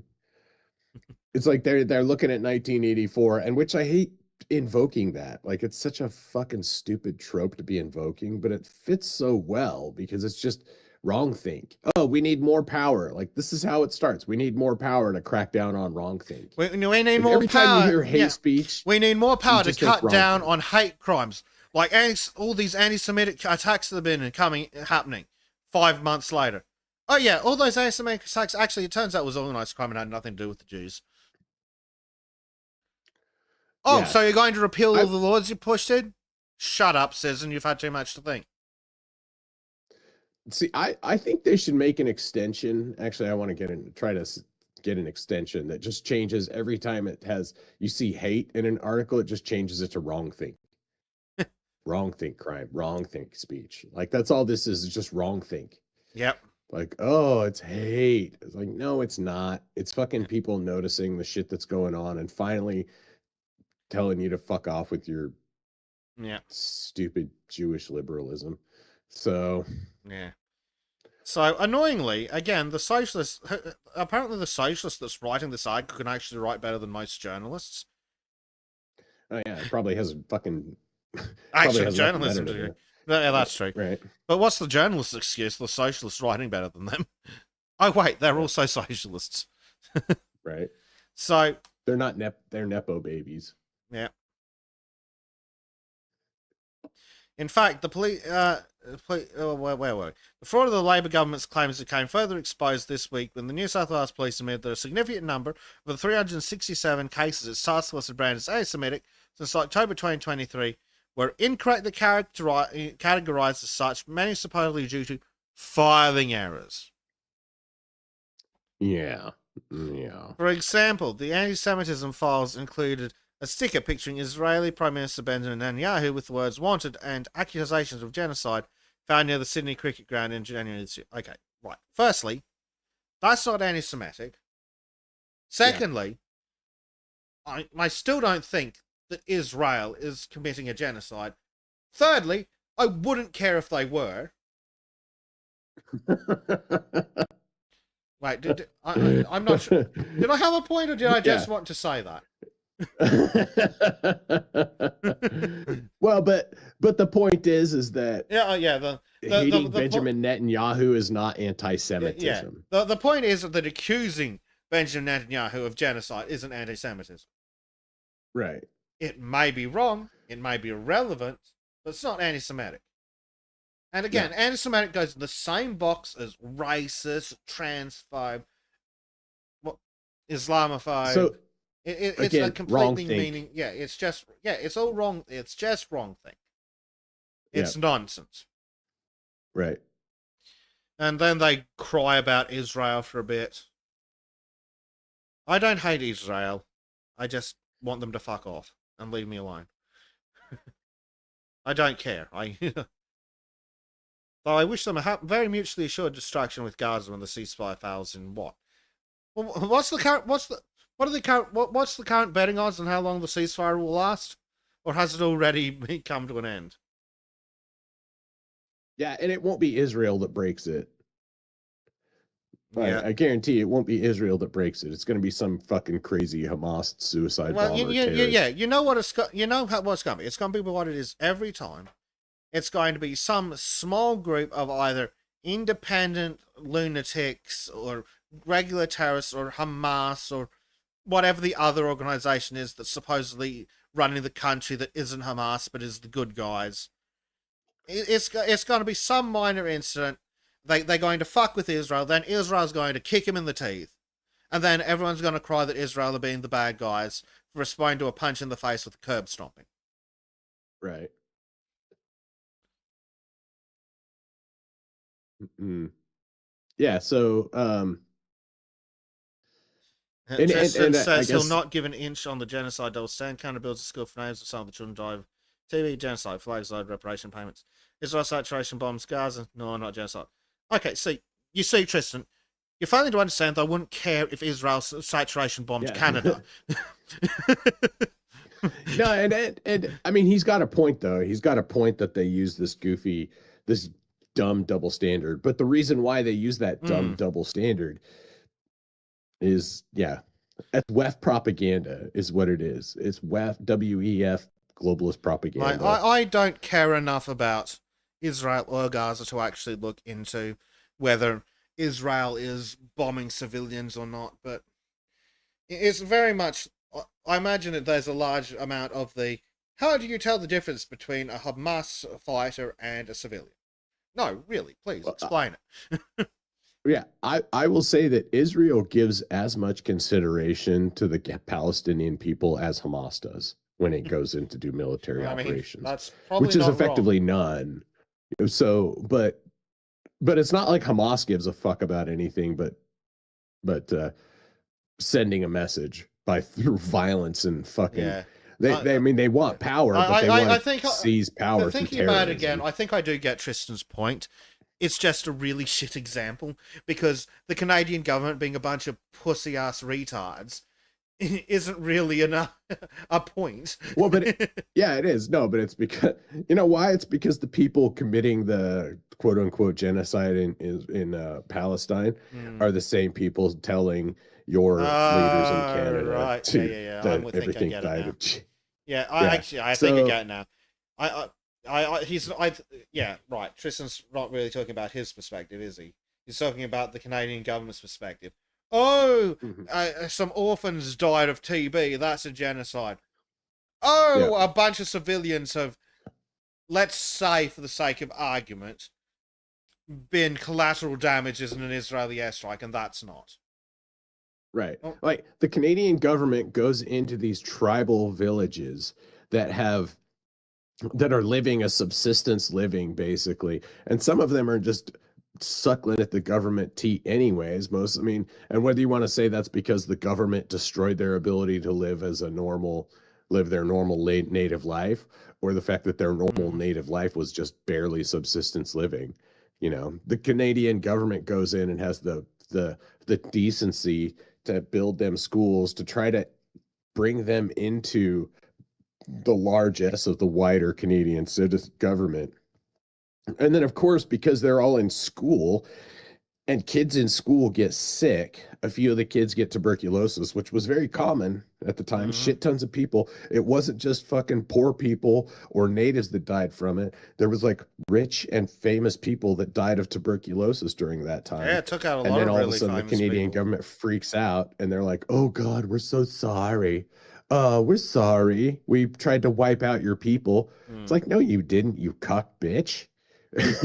But then Israel is like explicitly bombing fucking children in villages and like doing military raids in civilian areas to go after quote unquote terrorists and like systemically wiping out the Palestinian population, which they're not, but that's what they're claiming, and now it's like, oh my God, that's not a genocide.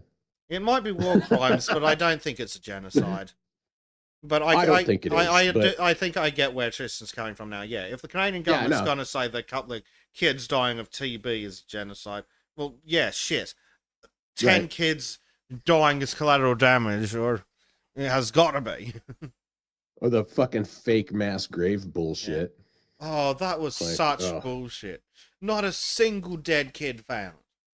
right. Like, I don't think they But even found a fucking buried dog. well, and I guess this all just ties back to the fact that you can't trust the government to control the narrative, right? Like you can't trust them to regulate speech because they're gonna do it wrong every motherfucking time. The only way the government can regulate speech appropriately is to not regulate Then speech. again, actually, I think I figured out what the Canadian government's policy is.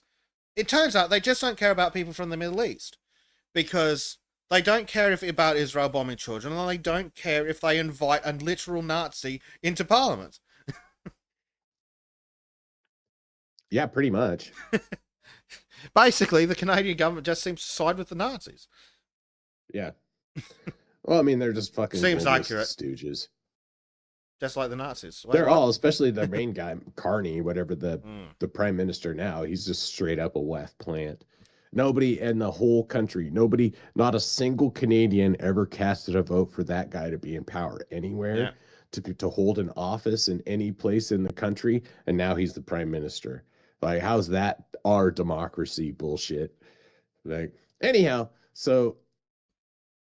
Yeah. so back to this bullshit, hate speech laws. Like that's why we have the First Amendment here, is because that they knew, the founding fathers knew that you could not trust the government to No. regulate speech in any way. Yeah. Absolutely. It can only ever be used by the government for a political end, right? Because that's the whole purpose of the fucking government is politics. What is the fucking So delay on YouTube? Because I feel like the delay is longer than the delay when we were streaming directly to Rumble. it's like 30 seconds Yeah, probably. that's probably what it is. I think that's the default delay. That's 30 probably seconds what it is. Because I think when people words. Yeah, I think we're running into delay issues. Medger, who's over on Rumble, and have we seen Medger yet today? I think that's the first one from Measure. Hey, welcome in, buddy. Welcome in, Medger. Says we have a new age communist government in Canada. It's terribly important for them to be seen as empathetic, and the best way to do that is prostrate the populace before the natives. That'll end well. Yeah, exactly. So, yeah, very good. Is very good. Annoyingly, the socialists have done such a good article that they've covered one of my next articles. Because I did actually bring this up, wrongly categorized the instance. Like again, I don't care about this. Oh, it's anti-Semitic, or oh, Israel bad, or oh, Gaza bad. I don't care. right. Middle East bad. Go away. And I guess that's the point. That's the real question: is if being pro-Palestinian is explicitly anti-Semitic, exactly how is Israel not trying to commit a genocide? Right. I mean, you can say that as like the hyperbolic term and whatnot. Of course, at the same time, they're not, the pro-Palestinian people pretty much want the elimination of Israel. Yeah. There's I mean, and again, I can say being pro-Palestine doesn't mean being anti-Israel, but that's exactly what it means. It's explicitly what it means. Yeah. You can't be pro-Palestine without being anti-Israel. I'm pro retake the Middle East in the name of Rome. That's right. Pro Reconquista. Pro glory of Rome. Are right. They? Thump chest, raised fist, because you can't do the Roman salute anymore. Right. Well, we need to bring back the Republic. Rome will rise again.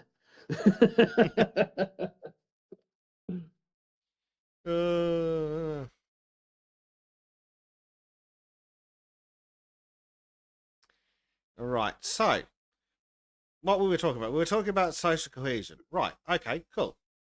Let's have a look at how Australia's been going this week. So you remember how last week I told you about how there was a massive machete brawl in the shopping centre? Oh, yeah. This is a different one. Oh, sweet.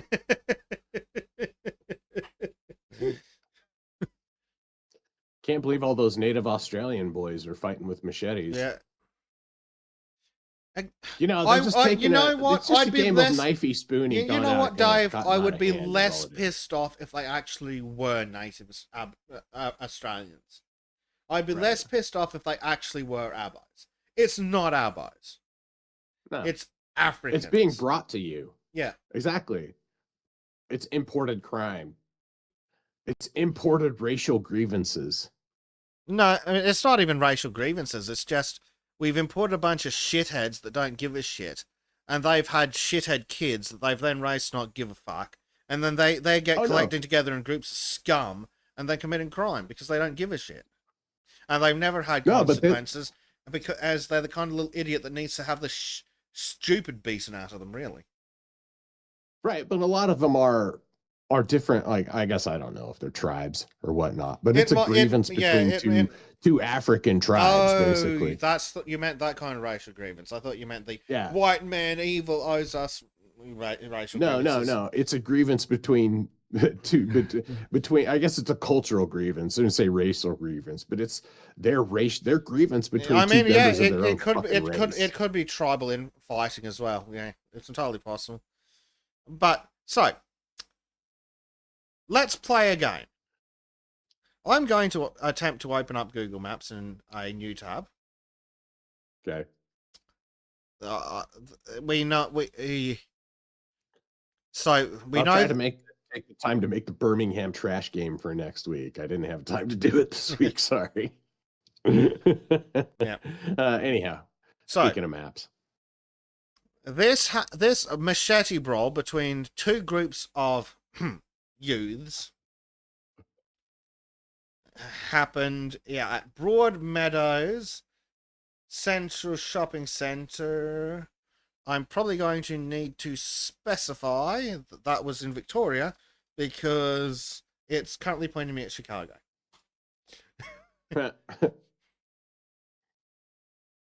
Here we go. Pop this over here.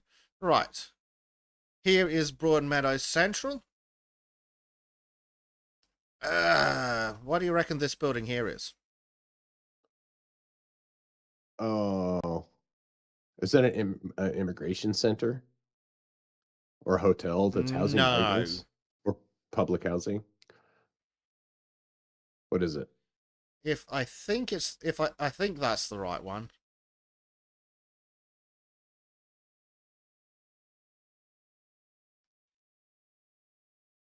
Oh, the fucking police station? Yep. The police station is right next door to the fucking mall? Yep. Would you like to guess Jesus Christ, what was recently installed at that police station? I don't know. A machete disposal bin. African. Oh, shut the fuck up. A machete disposal bin. Yeah.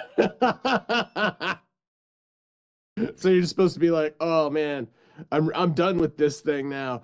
I'm just gonna dispose of it here. Your machetes are disposable now. How fucking retarded. Well, because they made machetes illegal, they put out bins for you to surrender your machete in. Well, and it's working awesome. It's doing awesome work. Yep. So, conveniently, there's an app for that too. So, let's see. Where are we? We're in Broadmeadows. Let's type in some... Let's have a look. Let me have a look here. Broadmeadows. How hilarious. Yes, Broadmeadows in the list. Yes, it is. Here we go. Broadmeadows. Let's have a zoom in. Oh, hey. It's that police station. Wow. Seems to be working awesome. Good job, boys. Good job.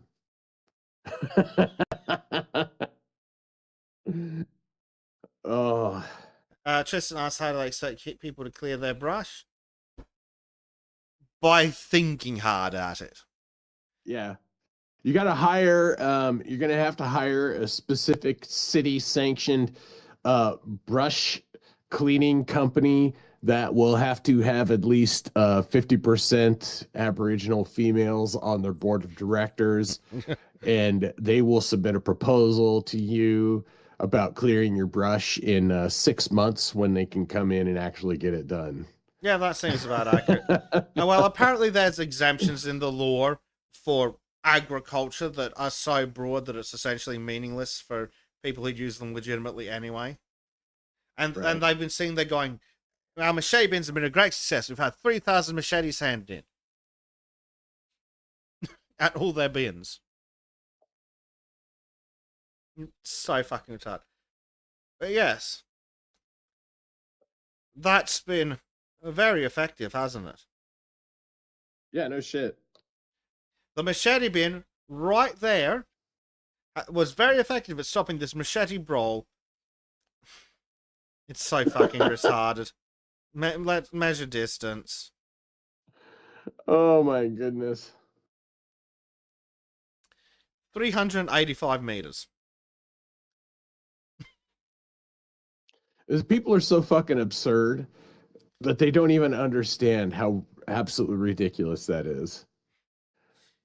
Like Jesus Christ. And that's the other part of it. Like, putting aside the machete bin,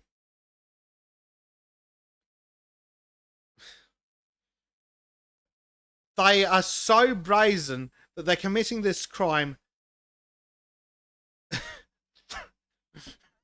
less than 400 meters away from the police station.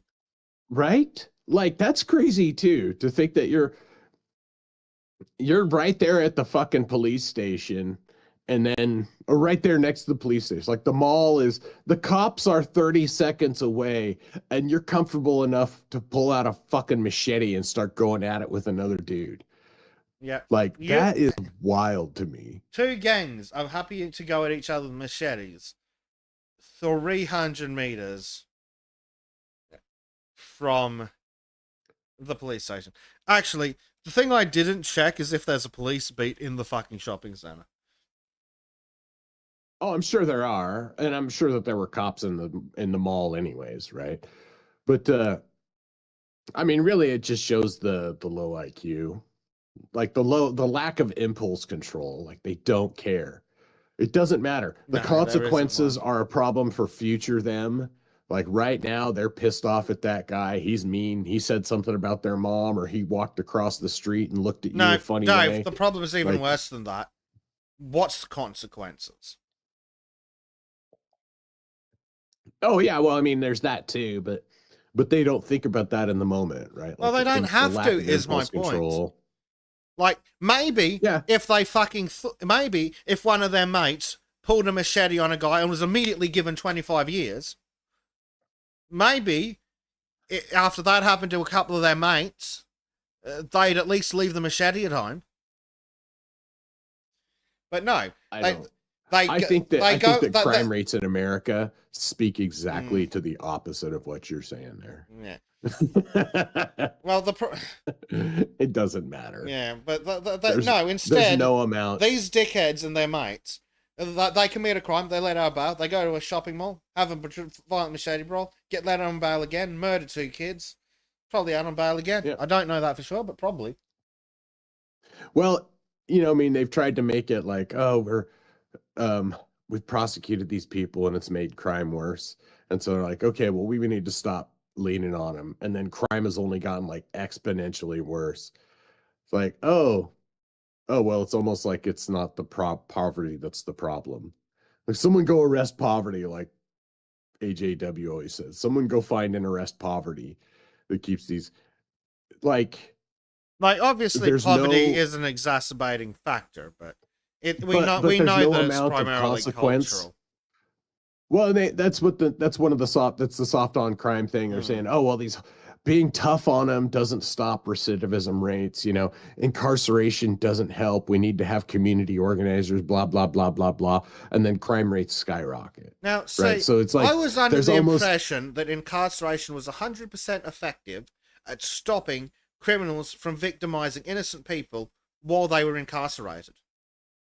Yeah, go figure. Go figure. Because I don't consider prisoners to be innocent or guards to be people. It's because it's a fucking cultural issue. Right? It's a cultural issue. You could say it's whatever. Exacerbated by a soft on crime attitude. Absolutely.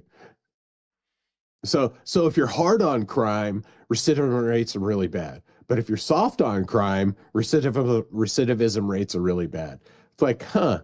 Well, then in that case, it's almost like Scott Adams was really right. Yeah. In that case, be really hard on crime, so at least the public feels better about it.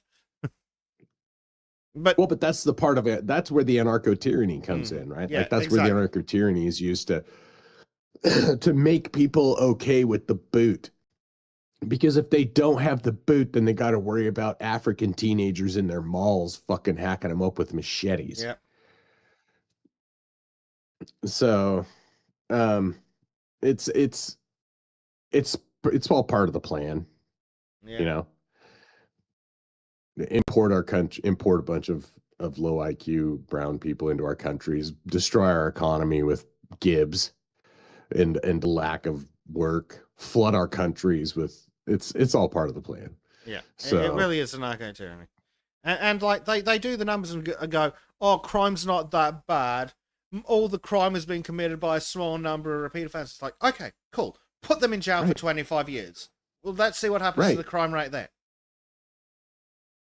Well, and that's what they find more often than not in a lot of these places where they're soft on crime, is that most of the crime is being committed by a core group of offenders. And if they got rid of those core group of offenders, then crime would go down overall. You know, it's like the shoplifting. By the time they pick up somebody for shoplifting, they've already stolen like tens of thousands of dollars of merchandise and sometimes more than that in a lot of these places, right? And it's like 20 people. And I mean, it only takes 10 people in a neighborhood going into a store and stealing from it regularly to make that store totally not worth being there. Yeah. You know, really one person a day is all it takes. And they don't think about that. And they'll fucking steal from their stores anyways. So, but if they arrested those people that were doing that and put them away, then society would improve. Yeah. Like, you know, immeasurably, and it's provable. Exactly. Medja says, all I know is that as long as they're in jail, they're not on the street committing more crime. That's a win for everyone, recidivism or not. Yeah, I don't give a shit about recidivism. They can't commit crime while they're in prison. Well, against people that matter. And I really was not in favor of the 3 strikes rule for a long time, but I am now. Right? Like, I'm sorry, if you get caught doing 3 violent felonies, you don't belong in society. Yeah, absolutely. Right? It's like that's when you go away. It's like, okay, well, you robbed somebody. Okay, well, you'll do 5 years for that. You come out in 5 years. Oh, you beat somebody up. Okay, well, you'll do 5 years for that. Oh, you came out, you stabbed somebody. All right, well, you're not coming out of the fucking prison ever again. Yeah. Right? Like, you literally cannot be trusted with wider society. Well, that's it. And if they did that to more people, we wouldn't have fucking problems. Medja says maybe the solution is longer jail sentences. Yeah, absolutely. And, but longer sentences don't reduce recidivism. Yeah, but they can't commit any fucking crime while they're still in prison, fuckhead. And well, on top of that, here's the thought: if recidivism is really high, why are we letting them out? Right. And the point is like they're supposed to go in and face punishment and then come out understanding the punishment that they will face and then not do that crime again. Yeah. And like I do think there is value. Like I fully believe that the goal of prisons should be rehabilitation, because if we grab a criminal and they've been properly convicted and we definitely know they did it, if we don't think they can be rehabilitated, why don't we just hang them? Yeah, exactly. But instead we imprison them. You know, which is the humane 5 thing years to do. Right. Is it the humane thing, though? Give them a chance to atone, right? Like they're supposed to come out with contrition and understand what they did was a bad thing and hurtful to society, but they don't. Yeah, I think they come out and just I think continue to do. effort needs to be put into. There might be room for specific effort on that. What did Tristan say? Tristan says, the bartender said, I just heard a disturbing statistic. 8% of all traffic accidents are caused by you 6 guys. Yeah. Yep. And yet, if you just locked up those 6 guys, you'd remove 8% of traffic accidents.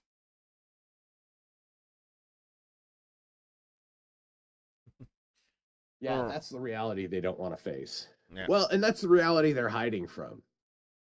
That in reality, if you just removed the core offenders from society, crime rates would go down, society would improve in general. Yeah. And especially like the leaders of that shit, because they're not only creating problems for society, they're creating the environment where society can continue to fucking degrade. Yeah. It's that broken window. And I don't care about this soft of, oh, they're just a kid, you can't put them in a prison. Why the fuck not? Fuck you. Like they stabbed another kid. We'll put him in prison for 15 fucking years. Oh, but then they'll just come out of harm in prison, criminal. Then we won't let them out. Well, and I didn't make the choice to put them in prison. They made that choice themselves to go to prison. Yep.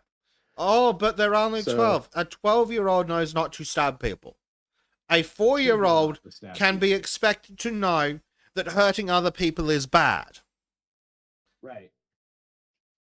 A 12-year-old can fucking hang for murder, as far as I'm concerned. Yeah, I mean, it's not ridiculous to say that people should be held accountable for fucking committing crimes. And we've lost sight of, I think our justice system has lost sight of the fact that it's supposed to be punitive.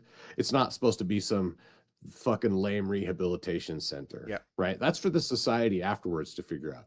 The courts are there to punish people. And if you don't, you get shit like this. Mm-hmm.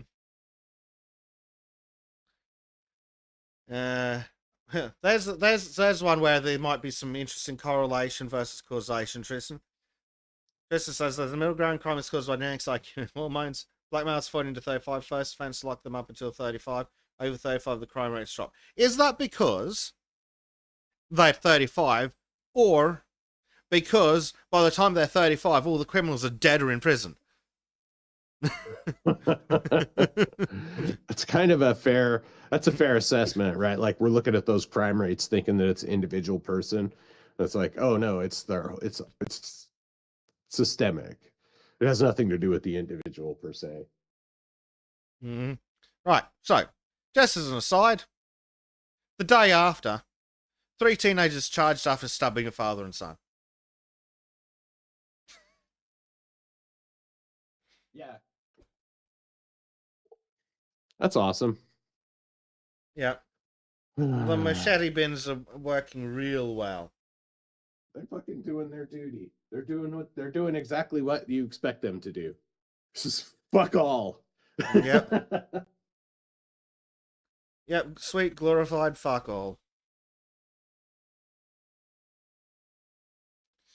Alright, so the next thing on the agenda is the Dutch flag wars. Apparently, I haven't heard about this. I'm curious. Yeah, apparently the flag wars have come to the Netherlands. Right. Oh, good. The Dutch raise the colors flags. Yep, the Dutch flag, long seen as a unifying national symbol, has become the focus of growing tension after being adopted by the far right and other protesters campaigning against immigration. Dutch flags and the old orange, white, blue Prinsen flag, tainted by its use by the wartime NSB movement, was present at last week's anti-immigration rally in Amsterdam, carried by extremists who were yelling racist and anti-Semitic. Can you hear the quotes? Slogans.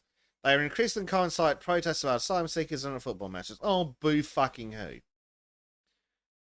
Some idiot, chairman of the Dutch Association for being boring as fuck.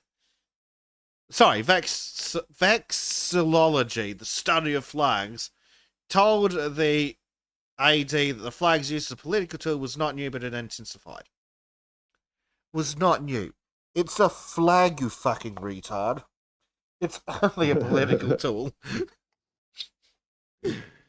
We consult an expert in flags. Hold on. I have a meme for this. Where's my meme gone?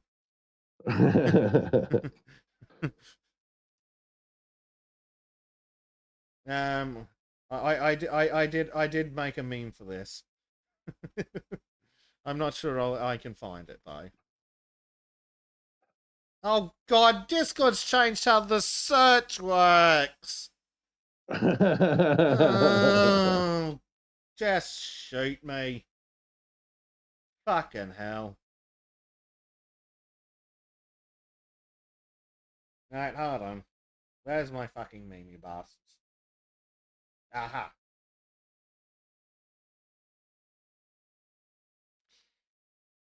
Meme.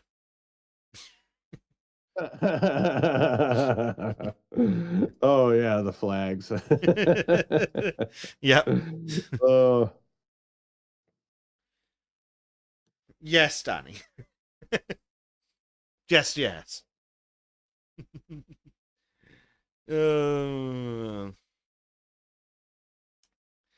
Yes, Dr. Bezic and Dr. Bleach Team present Dr. Bezic's Angry at Flags. Here you can see Zaire. And fucking Argentina. Fucking Zaire. The flag they used for a whole year. Anyway, back to this. So the retard says some groups are claiming the flag for themselves, saying this flag is ours, they're the real Dutch. Well, I can tell you one thing: there's not a single real Dutchman with black skin. That creates a smaller, more exclusive we. Yes, dickhead. Well done. You figured out what the sentence means. But the national flag is for everyone. No, it's a symbol that represents the whole country. No. Legally, private citizens are largely free to display the flag as they wish. A 2023 court ruling confirmed that hanging an upside-down flag, a gesture popular during farmers' protests, counts as protected political expression under the Dutch constitution. Yes, but some dickheads still took them to court. Wait, are they hanging up the Dutch flag or the French flag? Which one? How do you tell the how do you tell the difference between the French flag? Because isn't it white at the top and the bottom? All over.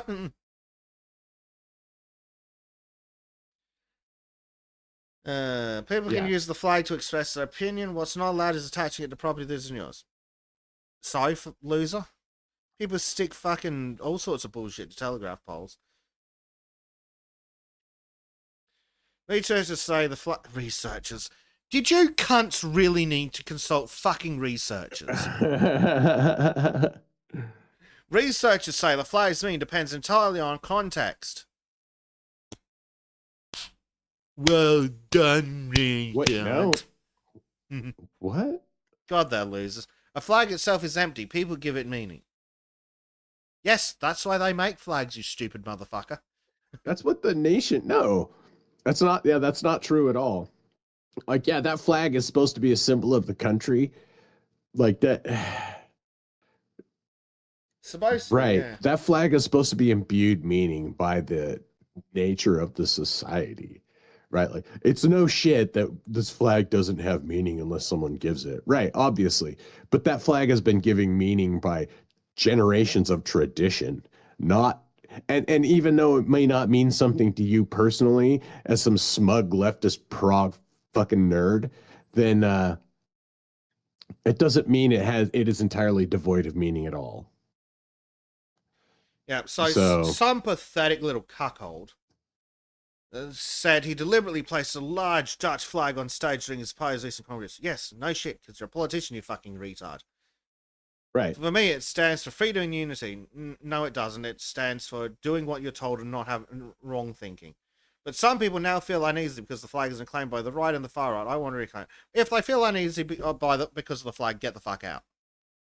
Don't care, fuck off, yeah, leave. Obviously. Straight into the ocean, like, piss off. If they're not comfortable with the national identity of the country they're living in, that says more about them than anything else, right? Fuck off, exactly. Fuck off. Yeah. Flag sellers, meanwhile, say the controversy has boosted business. The who gives a shit reports a 25% rise of sales of the red, white, blue flag in recent months, and even the other flag has seen renewed demand. Yes, no shit. Yay, patriotism. In Ewerthorne, near Amsterdam, of course it's near that cesspit of degeneracy, Sodom Gomorrah, Amsterdam, the council ordered the removal of Dutch flags that have been hung from lampposts and bridges. Officials said the displays linked to protests against two planned signs has breached local safety rules. Fuck off, they do. Piss off. Get bent. I guarantee they weren't causing a single fucking safety issue. You're just a bunch of cowards. And you're going, oh, but it breached your safety rules. No, just admit you're a bunch of anti-Dutch scum and fuck off into the dike. Right? You're a bunch of globalist fucking cuckolds. So don't pretend that you're there for anybody but yourself and your globalist masters fucking agenda. Like, no, we know better than that. That's why you don't want people hanging the Dutch flag. They don't want people feeling pride about their nut. By taking the flags down, the municipality may actually be creating a level playing field to some idiot. When everyone flies the Dutch flag, it loses any extremist connotation. Cool. Get back to me when the new Dutch are flying the Dutch flag, you fucking cuck. That's ridiculous. Everybody should be flying the Dutch flag. And it's not, and it doesn't have extremist connotation, except for two anti-Dutch extremists. Well, that's like, it. You can only you can only the Dutch see the flag of a nation. Just means is just pro-Dutch. If you think it means anything else, you're not pro-Dutch. Fuck off. Right. You're explicitly anti-Dutch. Yep. If you think that the Dutch flag and people being, if you think it doesn't represent you, you're fucking right. Because you don't fucking belong. Get the fuck out. If you feel like it doesn't represent you, you're fucking right. Get the fuck out. Because you're not supposed to, because if it doesn't, then you're not part of that national identity. You're not part of that culture. And Maureen and you have says, no right to the we fucking used to be land. so cool. Citation needed. Oh, actually, you did eat a politician one time. That was pretty based. Now, the Netherlands has had, they have had a lot of cool shit there. Yeah. Right? I mean, there was a reason why the Netherlands... recessions. Well, I mean, there was a reason why, like, the Dutch East India Company was so powerful, right? Like, the Netherlands was a very powerful, culturally relevant place for a really long fucking time. Yeah, what the fuck happened? With a strong national identity. We used to be real empires, damn it, Dave. Yep. Now the only empire left is China.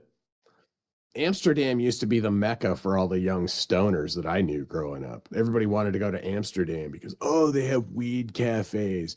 It's like a coffee shop, but they serve you marijuana. Like, yeah, that's where all the stoners wanted to go there when I was a kid growing up. It was the dumbest shit, but it was like the mecca for stoners. And so, yeah, it was thought to be a cool place, Like Amsterdam was seen kind of like the Portland of United States, or the Portland of Europe in a way. But Portland and Seattle used to be really cool fucking cities, dude. Yeah, they used to be interesting places before they let the homeless drug addicts take over the fucking place. Yeah, but aside from the mayor, what else is it like? Yeah, exactly. They used to be cool. It's just like Maureen says, they used to be so cool, and now it's garbage. Yeah, England used to be cool too. England used to be an empire, but now it's been colonized. Yeah. So, fucking Australia, something like 30% of Australia was born overseas. How the fuck did that happen? Right? Like, that makes no fucking sense makes no sense in a fully established country. No. Right? Like, in the early expansionist area, it made a lot of sense. When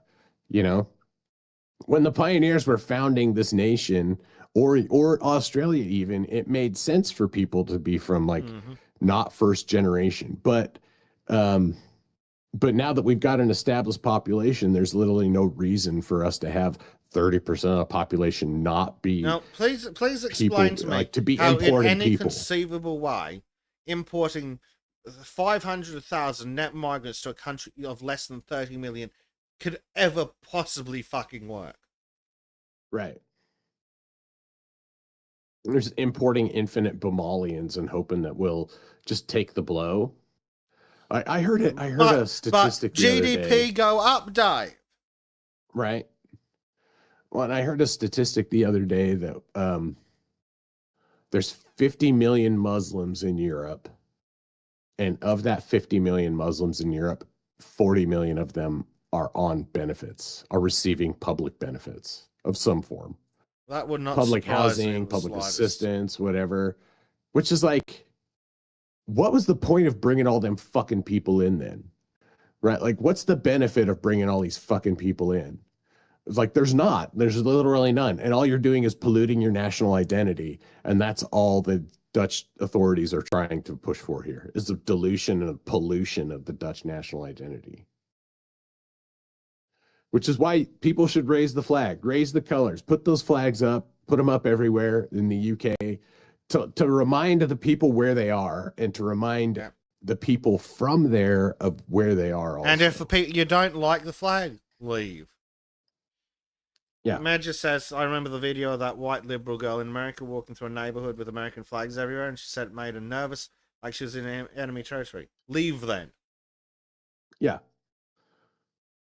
It's like, well, yeah, but it's because you are an enemy of the state and your idea. And I think at that point, the people, like those kids should start being introspective about that. When they look at the flag and be like, oh, it's terrible. It's scary to me. It's like, why? Why do you think that? Is it because you were told that? Is it because there's something specific that happened to you? No, it's nine times out of 10. It's because that's what they were taught in fucking school. Yeah. You know, they were taught all this horrible shit in American history, but none of the good stuff in American history. Mm-hmm. So, yeah, this article from The Spectator talks about what specifically happened in the community of Ewerthorne. Does Ewerthorne mean cuckold? So, yeah, the town council began... something like Kook and Holden.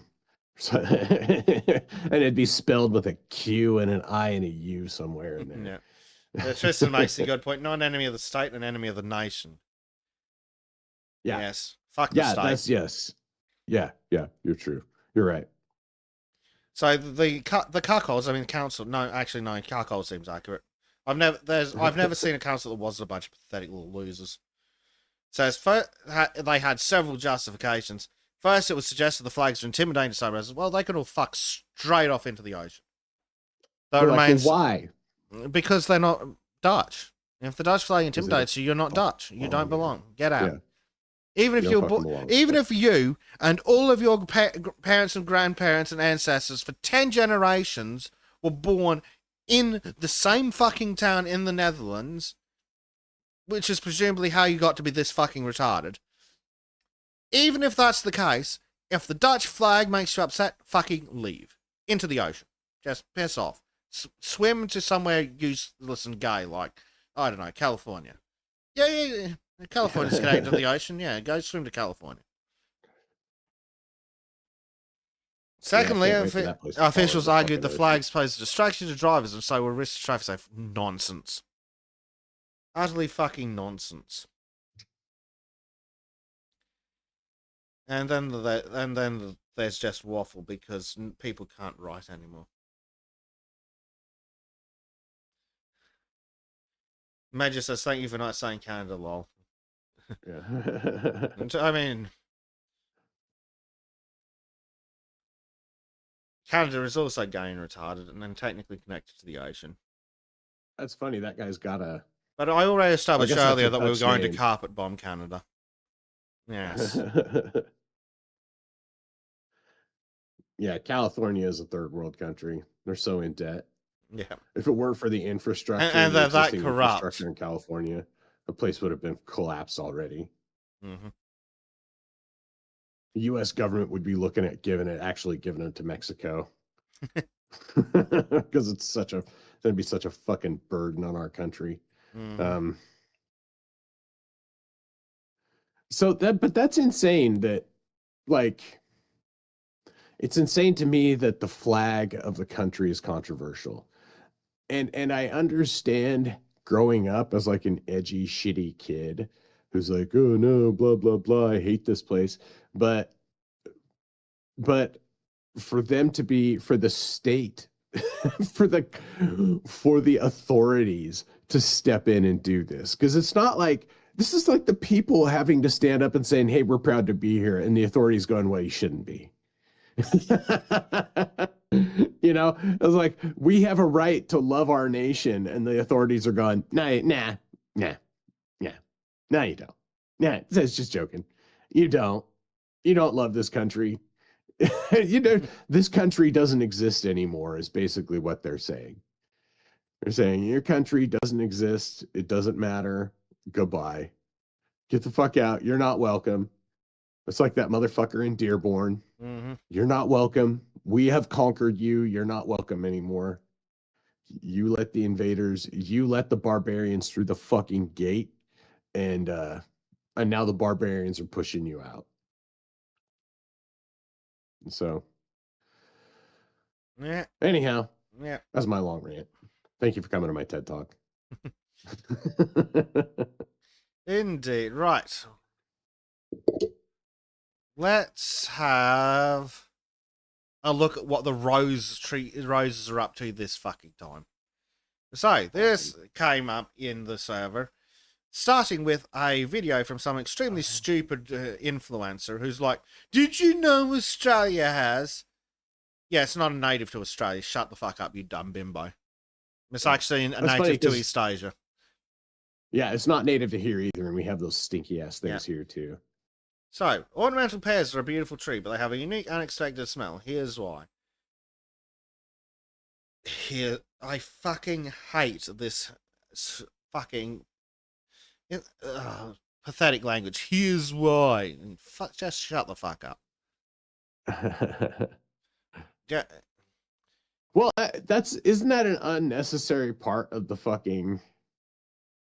That's not an unnecessary part of the fucking headline.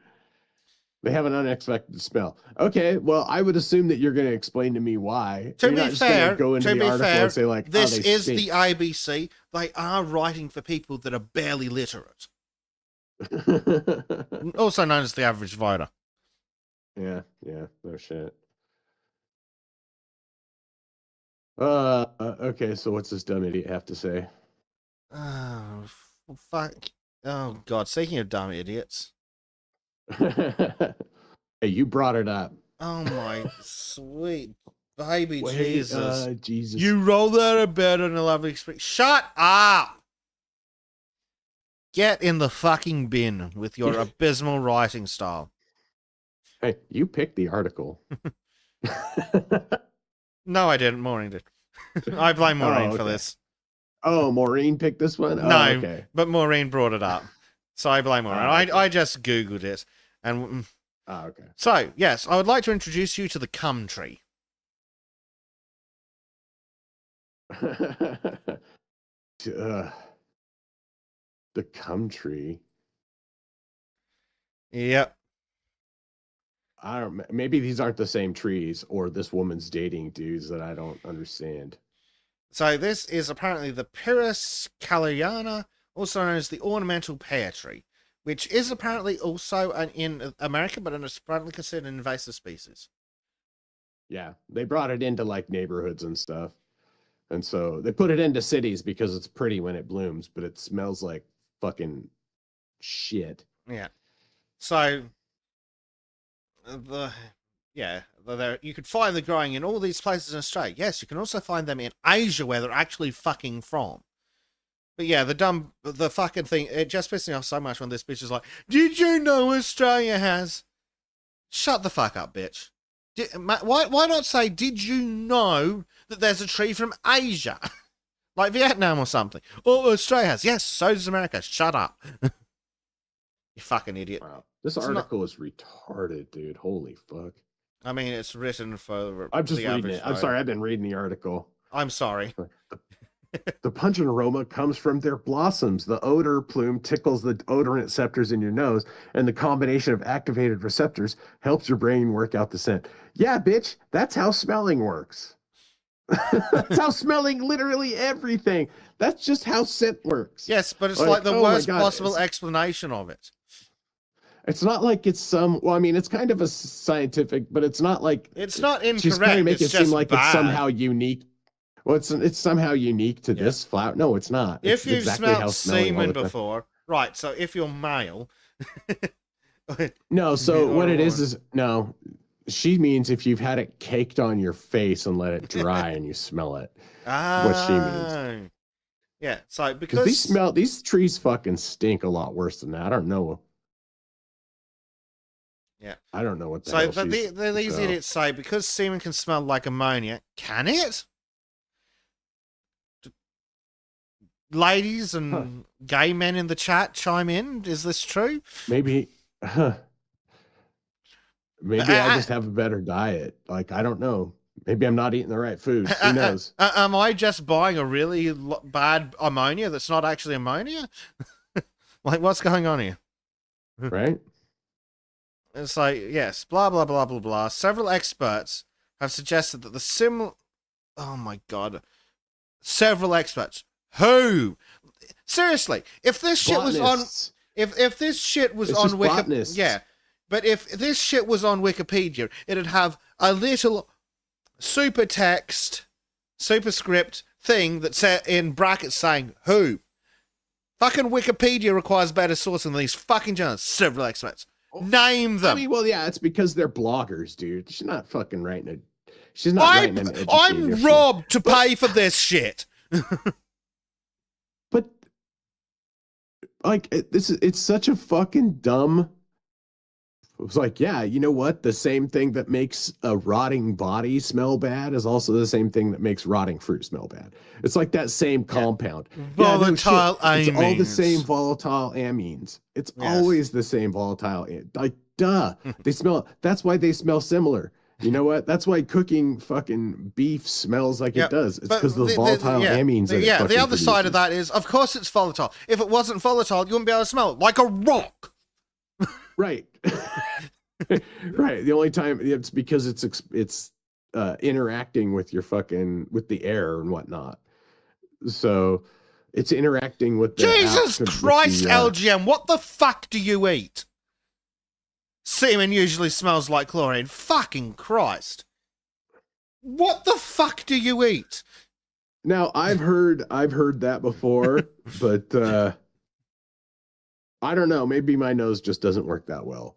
But also, I'm not spending a lot of time huffing the scent of fucking jizz. And that's why I say this bitch has got like, she thinks that because she's had it smeared all over her I've just face. Seen here, apparently this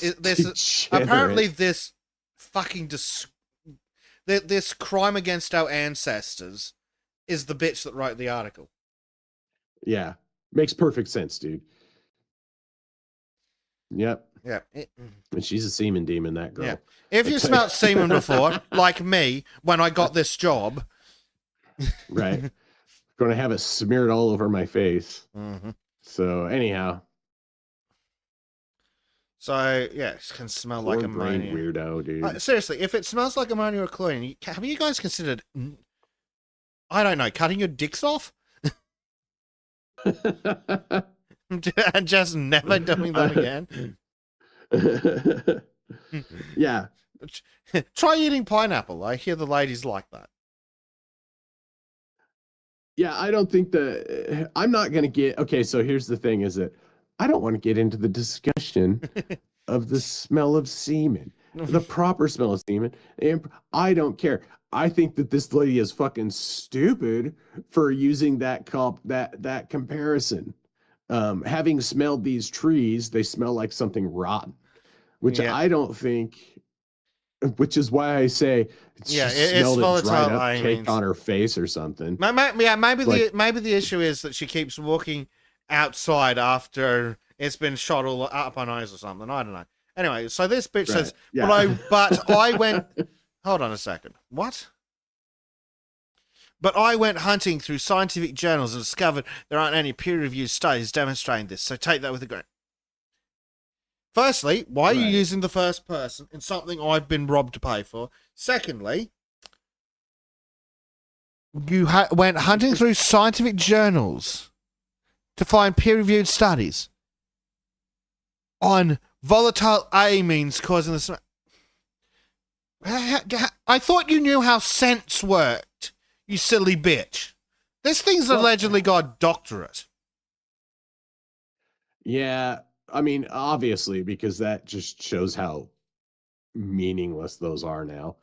I'm going to Google this bitch and see what her doctorate is. It's such a but it's a retarded observation, because many things smell like other things because they share the same volatile compounds. Or they tickle the same receptors in the same way. Right. It's fucking stupid. So what's the rest of the fucking article have to say? Oh, you've got to read this first, Dave. Read this. A biracial, bisexual bimbo biologist. Okay, yeah, so she's a whore. She loves the facials. Yeah. That's first generation university graduate with a PhD in stem cell something or other. Stem cell biology. Yeah, cool. So we've established another set of degrees that's worth nothing. Okay, so what's the smell for? Okay, so yeah, obviously. And she's saying, so, and this is another obvious thing to anybody that knows anything with a strong scent, is to attract pollinators. Well, that's literally how all flowers work. So this is just a fluff article, okay? It's just, you know what this is? It's just an article so this woman can, one, get paid, and two, talking about how she... I'm just pissed off that I've been robbed to pay for this. Yeah. To humans, white petals might look boring. Okay, firstly, you fucking idiot, why do you think those trees are in Australia? Because some fucking retard with no sense of smell thought they looked nice and imported them. White flowers tend to be pollinated by insects, while coloured flowers are more likely to be pollinated by animals, she says. Is that true? Yeah, that's true. I'm shocked she got something correct. Well, I mean, and I'm not. She may know. She can talk to entomologists and get information and stuff. Like, I guess I just don't see the point in this article. Like, yeah. It's well, okay, someone needed to fill a word count, I think. Yeah, someone needed to get paid. Most floral scents function to attract pollinators, some other idiot says. Most. I'm more interested in the ones that don't have a serve to attract pollinators. Like, even the stupid plant that smells like a rotting corpse is supposed to attract pollinators, but they use flies. Like, flies, rather than... Well, flies and other... And other carrion beetles and things, rather than, like, your traditional bees and shit.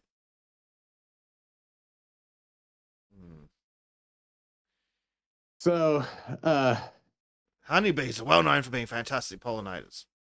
Yeah, whatever. But hoverflies are also too. Oh, God. And so they've got a reference fucking RuPaul's Drag Race. Yeah, it's just a scientific fucking blog post. You could have started the whole thing with Dear Diary.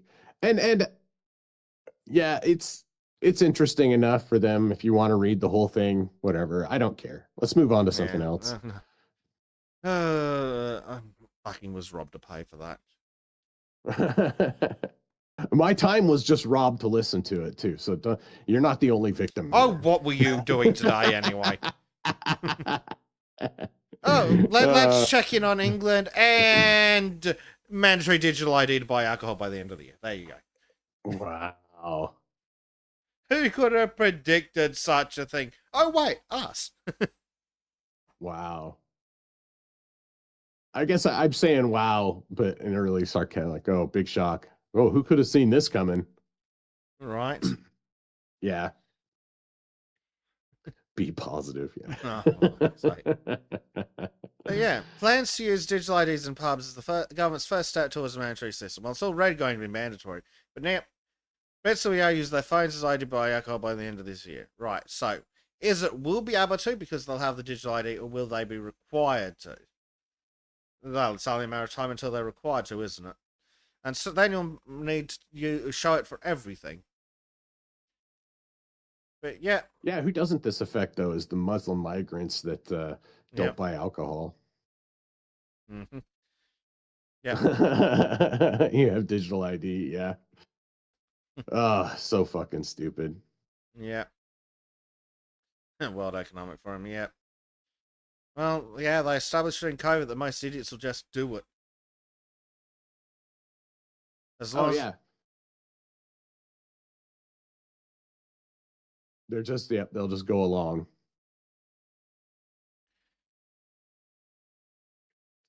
Dear. What else do I have? I suppose we should look at some of the latest ICE-related shit shows. Oh, yeah, there's been a lot of crazy stuff going on there. Apparently, the cartels are offering... have put bounties on ICE employees. Yeah. And you know who's complicit in this is every one of those fucking governors and cuckolds that tried to say, oh, ICE agents can't wear masks. ICE agents can't hide their identities. You mean like this one? Yep. See, this is insurrection, dude. It's fucking insurrection. They're saying, oh, you guys invaded our country and now we're making you leave. You better get a gun, defend yourself against the people who are making you leave the illegal, making you cede your illegal occupation. Mm-hmm. Like straight up. And I hate that. I hate the fucking that I have to sit here and say, you know what? These guys should not be allowed to fucking do this. But they shouldn't be allowed to do this. They're literally fomenting fucking anti-American hate. Like, which of course is because they're all a bunch of anti-white fucking scumbags. We know that. But they really are just actively working to subvert and destroy our country from within. And like I'm amazed they're allowed to do it so blatantly. And meanwhile, if this would have happened on the other way, if any person right wing even like what happened to the guy that had guns in Utah that said something not even directly about the president or whomever, but just said, hey, come to here and see what happens. The FBI ambushed that guy and fucking shot him. Yeah. Just for not even making an explicit threat, just a hint. That like, hey, come here and see what happens. And so the FBI surrounds this fucking old man and shoots him. Meanwhile, you have this propagandistic cuck telling non-Americans, because they're not Americans, the fucking people he's telling to guns are not Americans and they don't fucking belong here, which is why that's why they're in danger of being deported, of dealing with fucking ICE, is because they don't fucking belong here. People who belong here don't have to worry about ICE. Like, bottom line. Yep. People who don't belong here need to worry about fucking ICE. And it's just wild to me. It's wild to me that these guys are allowed to do this and face zero repercussions. Yeah. Like, well, and it's one guy did face some repercussions. A Democrat, white guy. In Kenosha, Wisconsin. Why is it that anytime you go to Kenosha, Wisconsin, you trip over a felon?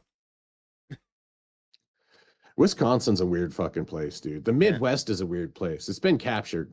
Yeah. A lot of the place it's been captured by progressives and Muslims. Yeah, but if he's a Democrat in Kenosha, is he a pedophile, a wife beater, or a thief? Or all of the above? Yeah. Wait. Because that seems to be the profile of Democrats in Wisconsin, in Kenosha. Well, they're all a bunch of fucking George Floyd loving cucks over there. Yep. So, how hard I pronounce F in fuck yeah, I voted for this. Yeah. I agree. And I think ICE should go after Don Lemon too. Yeah, that's what I'm saying. Yep. Exactly that. Mm-hmm. Yeah, they need to go after him. If he's saying get a gun to fight against ISIS, it's like, okay, so you're advocating that an illegal invader acquires a firearm to defend no, not to defend himself, to attack the Yeah, lawful it's an operatives aggression. of the government for kicking you out of the country that you broke into. Is that it? Right. Like, if you don't have a right to be here and you're fighting for your right to be here, or I mean, you're actively fighting to stay here, then you are aggressing against the nation. Mm-hmm. Like, you don't have, that's an invasion. That's literally an invasion. That's an occupation. Like, no, you don't have a right to be here. Just because you walked through the fucking door. Like, there's things, unless you're born here to parents who were born here, you don't have a right to be here just by being here. So, yeah.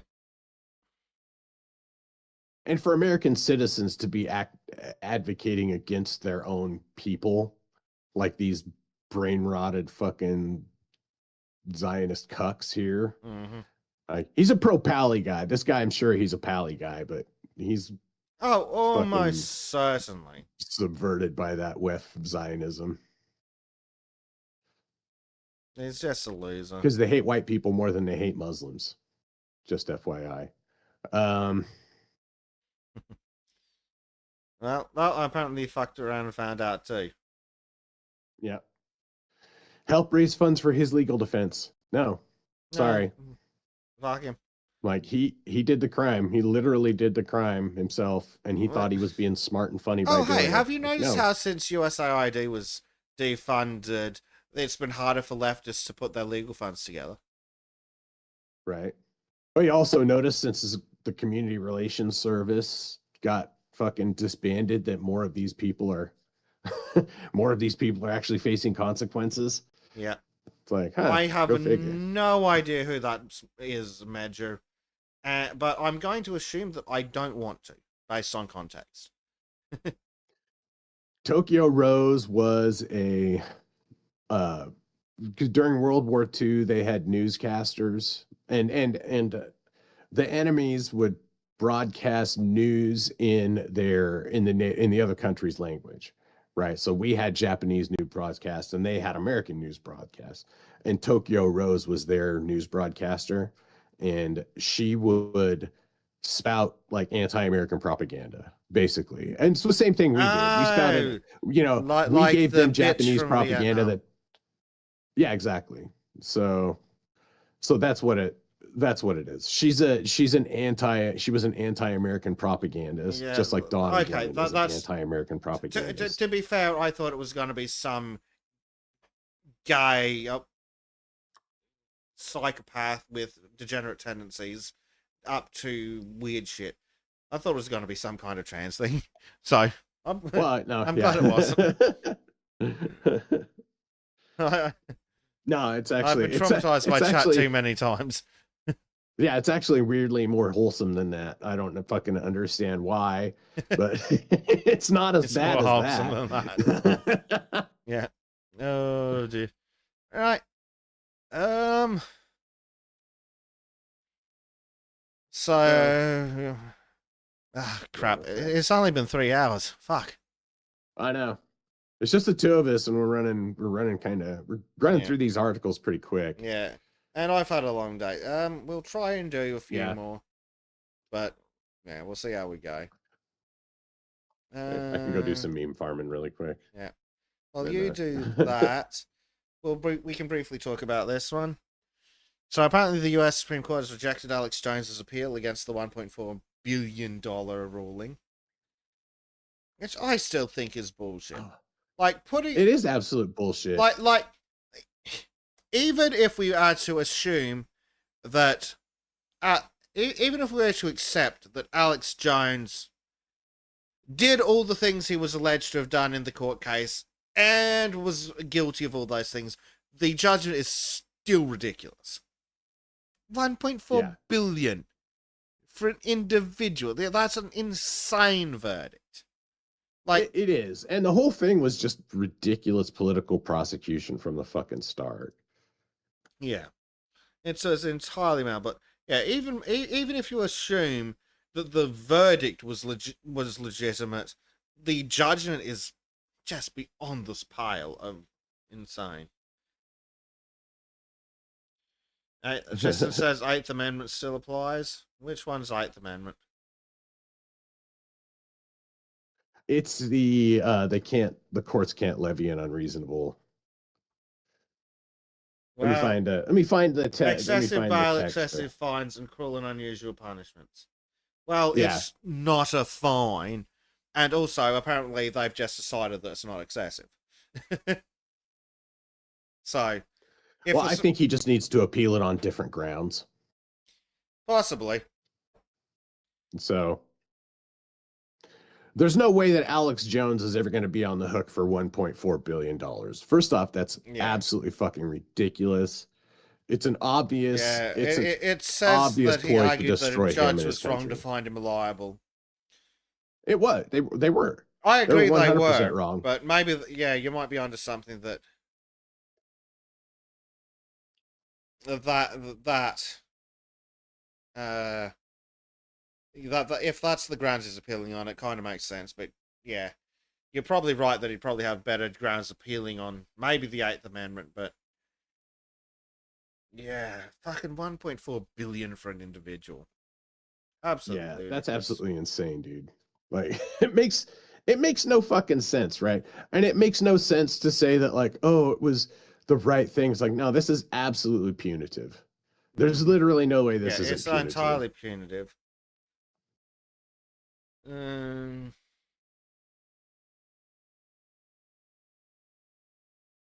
Yeah, it's definitely punitive. It's definitely political.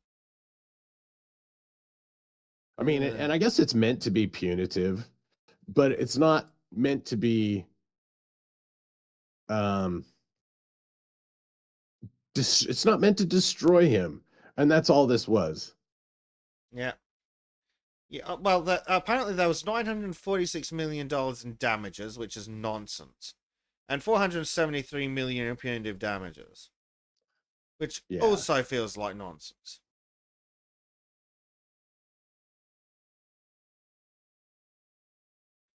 Well, firstly, Major, it's not a fine. Secondly, it's probably the appeals ground. It's civil. If it's a civil judgment, it's not a fine. Exactly. If the entire grounds of the appeal was that the verdict was wrong, that's one thing. But yeah, like it's obviously an excessive judgment, and so I don't know if he's trying to appeal that the actual amount of the judgment to the court, because I don't know. Apparently, no one can write. Yeah, he'll come back and appeal it on different grounds, I'm sure. Probably. I mean, he's got nothing to fucking lose.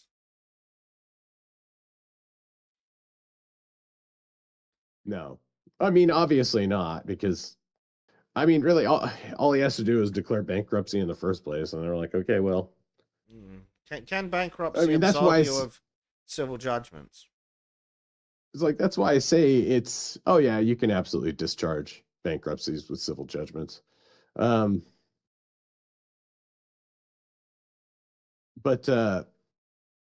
it's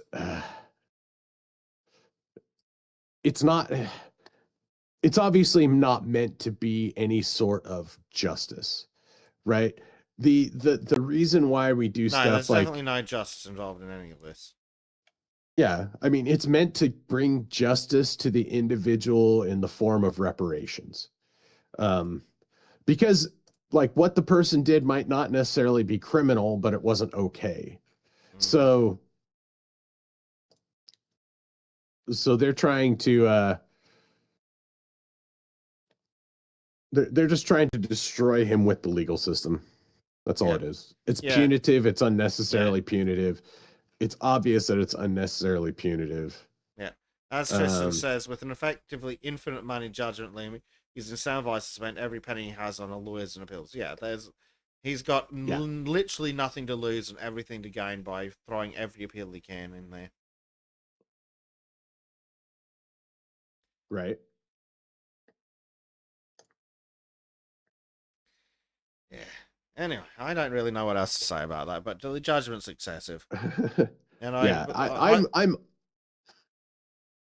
I guess I'm not as surprised by this as I should be, honestly. Me either. Me either. But that's the fucking state of it. Right. Let's have a look. Let's have a look at something a bit more possibly optimistic. Petrolhead Jeremy Clarkson could unseat Eco Warrior Ed Miliband in Doncaster Showdown.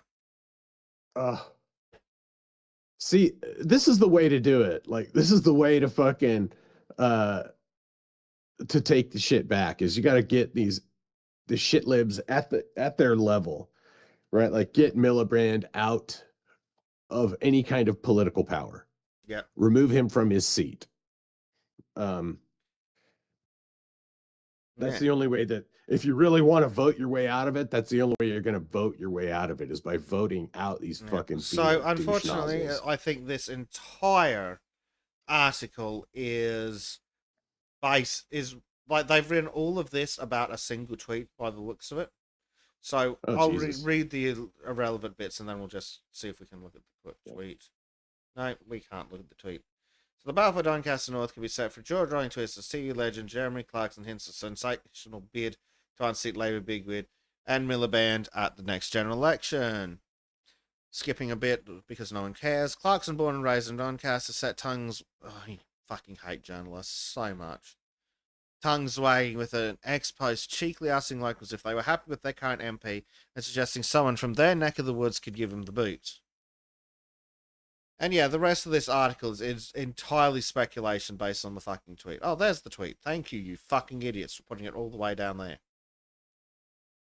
So yeah, that's the tweet. Jeremy Clarkson may be running for office. That would be fucking hilarious. Especially if he gets in. But even if he doesn't, it'll be fucking hilarious. Oh yeah, fuck yeah. I'd love to see that guy go into Parliament. Oh, just imagine if it was in Parliament with parliamentary privilege and he could just fucking hammer it down on these losers. Right. Well, I mean, he's more representative of the local populace than Ed fucking Miliband is. Yeah. That guy doesn't even represent locals or natives. He's only there to help the incursion. Yeah, he's just there to be a puppet.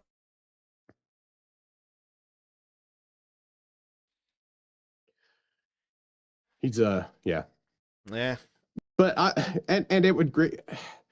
I wish more of these old celebrities were based. Would be nice. I hate how many cucked old bitch celebrities there are. Because they live in gated communities and are never affected by the problems that are destroying their nation. Mm-hmm. Like I I want to see more of them do it. I wish that more of them were like Clarkson. Yeah. Well, that would be nice. So it's just bringing up this. Democrats now demand the removal of Dominion voting machines after a pro-Trump investor brought the company and rebranded them as Liberty voting machines, with some Democrats even calling for paper ballots. Yes. Like, it's the 4D God, chess. Please. Do it. I don't know if this is remotely true, but if it is, it's so fucking good. Oh, it apparently is true. Apparently, Dominion has sold. Fantastic. Cool. Oh, here's an article from the losers and cuckolds at Wired. That'll do. One Republican now controls a huge chunk of U.S. election infrastructure. Yes. And it wasn't a problem when one Democrat did. Funny how that works. Right? Hey, fuck it, dude. I'm here for it. Yep. If you got to do something, if you got to reverse psychology on these ass wipes to get them to do the right fucking thing, good. All right. Yeah. Yeah, super cool. Oh. It would be so good. Oh god. Yeah, I'm just doing some meme farming here, find some good ones. Well, but yeah. Or we could make it a short one if you want. I think we will have to make it a short one because I haven't slept and I'm tired. So we'll do some memes. What's Tristan got? Would you rather be going by a legitimately elected IOC administration than legitimately elected JD Advance administration? Is there an option for a nuke to take out Washington? Right. Both Washingtons? Yeah. I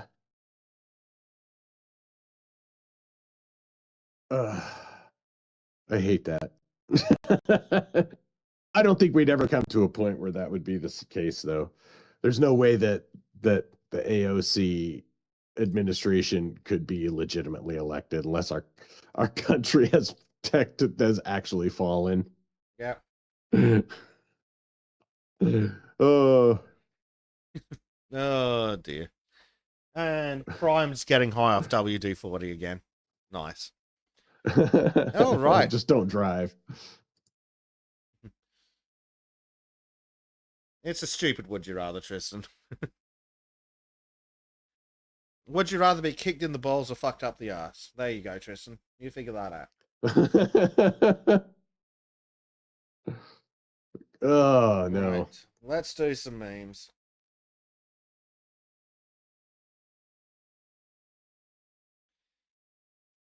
After Boromir's arrow incident, we would like you to calm down so we can do it again later. Grima Wormtongue. Yep. Now is not the time for pointing fingers, especially if Boromir was a problematic orcophobe. Maybe you'll let your guard down again and then we can get Aragorn. Urukai and Wildling communities most affected by the tragic arrow impact. But Legolas is a known bow shooter. Could it be? Trending now. Theoden's death chant picked up by thousands of alt Rohirrim. What now?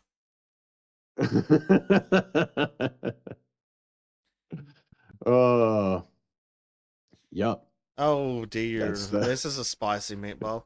Seagull, dog, horse, blacks and Indians. Oh, how could you tell there were Indians here?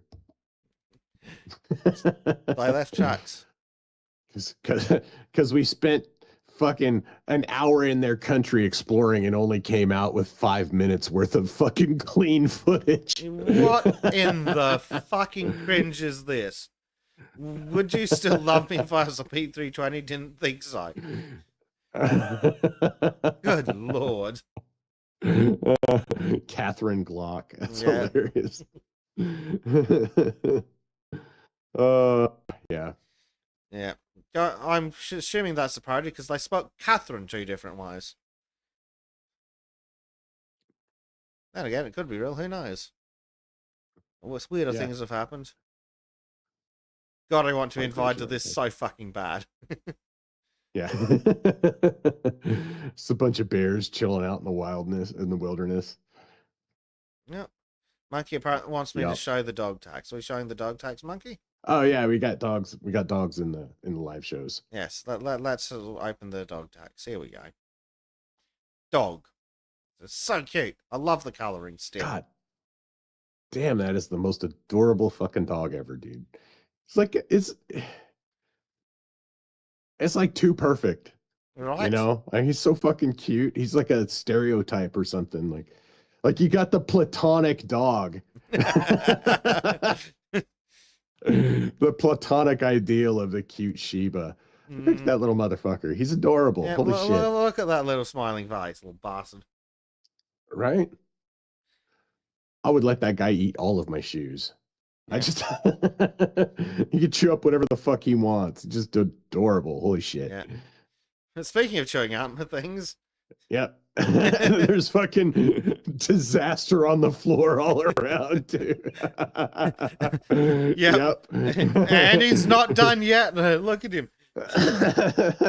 Monkey's on the toy and the dog's like, excuse me, I want that back now.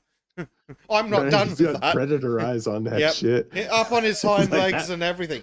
Give back. That motherfucker is gonna pay. Does that fucking stuffed toy owe his money or something? Fucking adorable. Oh, Moraine. So cute.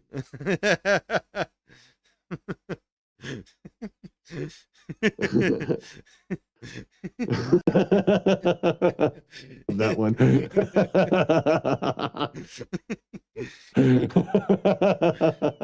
I think this is funnier if you read it yourself, chat. Come honor faith. Yep. With the lisp. With the Mike Tyson. That's a perfect edit.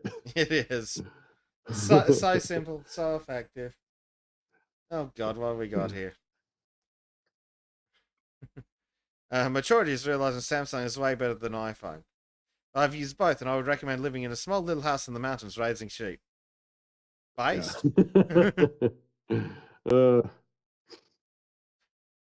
But yeah, fuck iPhone. Yeah, fuck iPhone, but also Samsung can suck my ass too. I just want my phone to phone.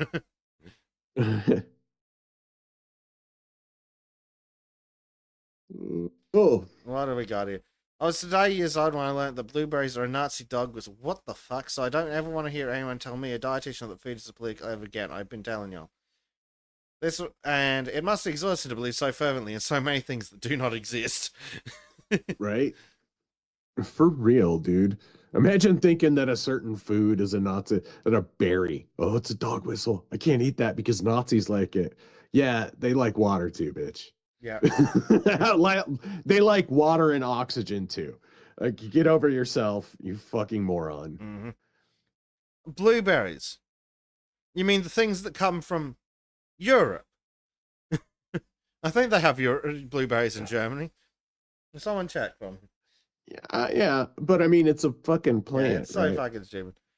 It's like calling carrots racist because they came from, I don't know, fucking Africa or something. Potatoes are racist because a lack of them kills Irish people. I think that's how that works. Yeah. Oh God, hey, what was this?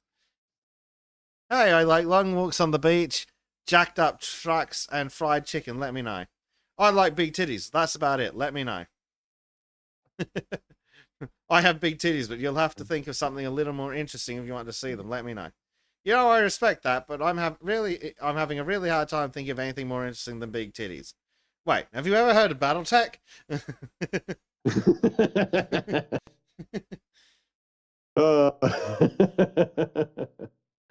And that was the end of it. That's fucking great. Yeah. Oh. It's over. I've depicted you as the lunch without bees. Burger, no burger. Explain the importance of bees to an American. No burger.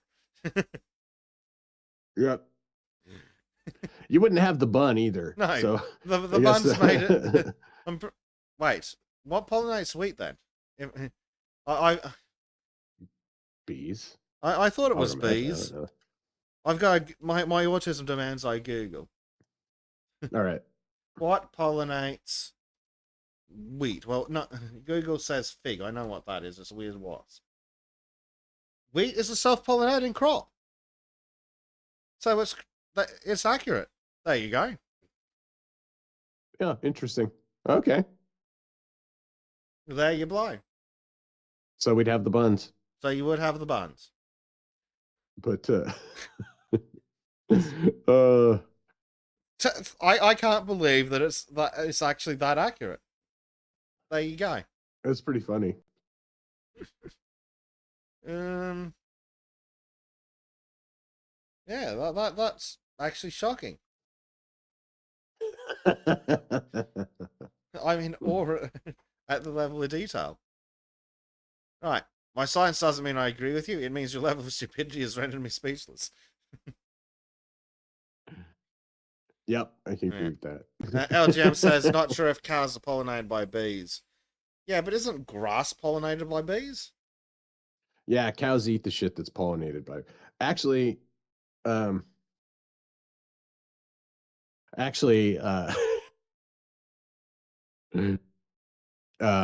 damn it, I'm looking at chat and it fucked me up. Fuck it. Move on. I fucking lost. I don't care. It's fucking Malox's fault. Usually is.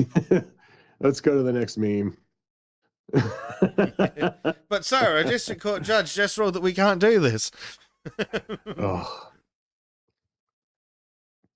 I'm so over district court judges having any kind of say in national policy. It's the most retarded shit ever. It's really fucking stupid, isn't it? Yeah. Okay, what have we got here? Oh, this is a good one. The startup campaign. Player asks, is gay marriage allowed in this kingdom? I answer, no, marriage is mostly for alliance, children, and the dowry. People say simosexuality. Thank you, brain. Freud would... Paging Dr. Freud. We'll say homosexuality is tolerate. The player's character immediately sets off on a quest to overthrow the king, usurp the throne, despite like claim, and instate gay marriage. The rest of the party gets dragged along because I think playing rebels might be more fun than killing lichers.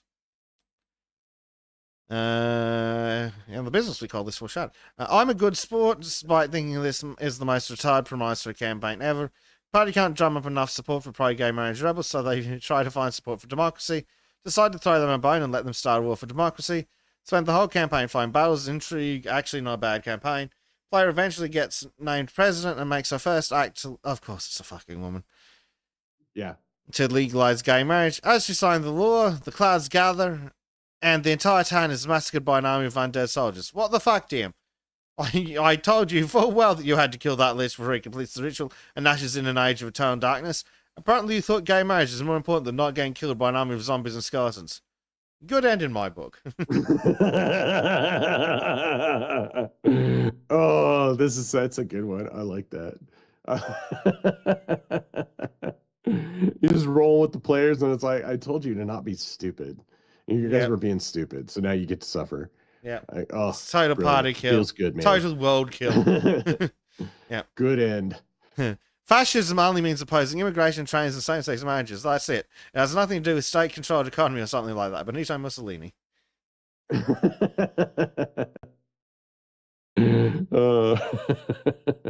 that's right. You're only a fascist if you approve pros tyrannies, but yeah, it's not fascism if you support oppressive state power. Silver says, going back to this one, I had the same reaction as Bez, who makes her first act. Yeah. Yep. Courtroom needs you to find the differences between this picture and this picture. They're the same picture. Supreme Court Justice Diversity Hire. She's the worst justice we've ever had. Literally. Like, she is such an idiot. Every argument she makes is wrong and ignorant.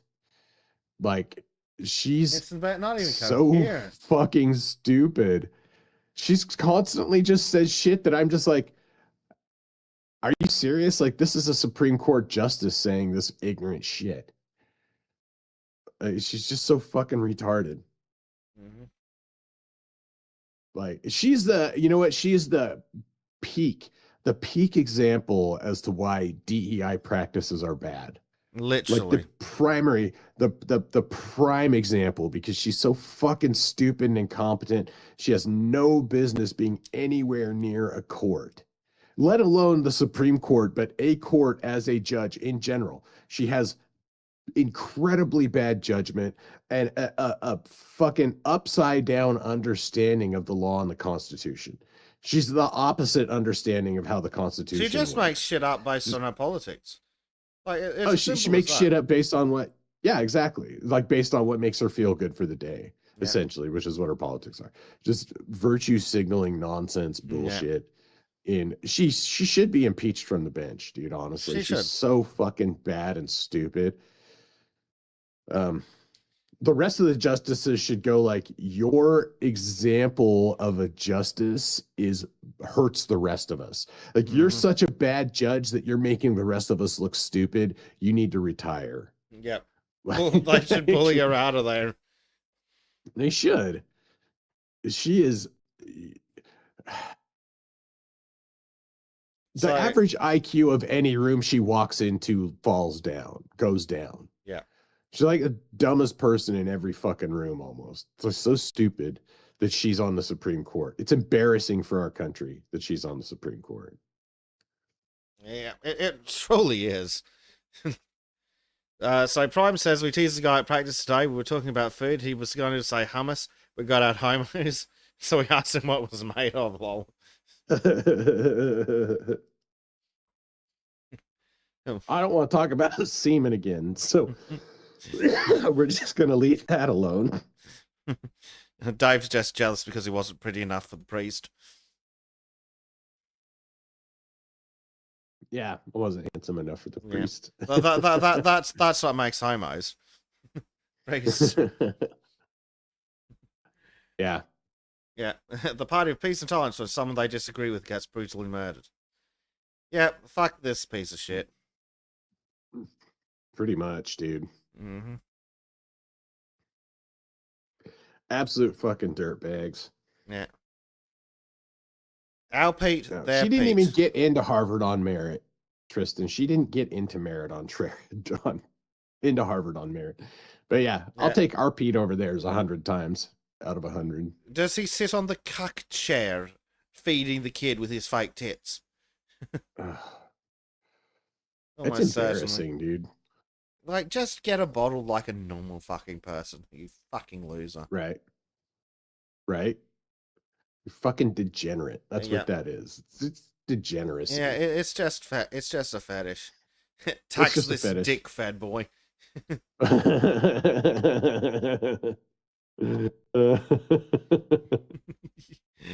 and Eddie. This shit was so good. Yeah. It was very popular, and I hated it because I'm always that kind of asshole. Yeah. What if I told you we could fix the birth rates with the return of knee-high and thigh-high socks? Thigh-highs are still a thing. It's just their primary customer base lacks the ability to get pregnant. Oh God. Fucking God damn it. Sissy hypno porn has been the worst thing to happen. The sissification of our men. I mean, the sissification of everything except the women, which have been uglified. God damn it. Dear women, but yeah, stop being ugly. Totally right. It's funny because I look at that picture and I think, God, that guy's right. And then I look at read what the guy up front top wrote, and I'm like, fuck, he's right. They're both I right. see a bunch of goofy troons running around in thigh highs. With cat ears on. Ugh. Cat ears, you. Ugh. Oh, actually, you'd be of the age group to remember Josie and the Pussycats, wouldn't you? Oh, yeah, I remember Josie and the Pussycats. Yeah, that show has a lot to pay for, I think. but not as much as Space Jam. Oh, fucking Space Jam. Yeah. Space Jam explains a lot about millennials. Yeah. Oh. I'm not even really sure where to go from that, but yeah. Fucking Space Jam. God damn it. Yeah. Stupid anthropomorphic rabbit.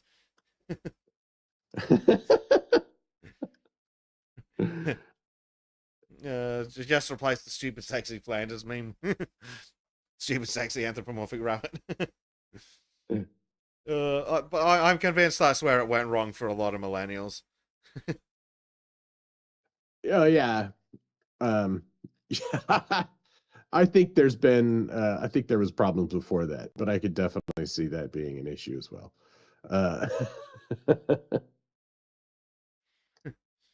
Tristan says, maybe that's what happened. You know how the great vowel shift happened? Each vowel usurped the one next to it, one by one over time. Maybe women became shrews because men claimed femininity.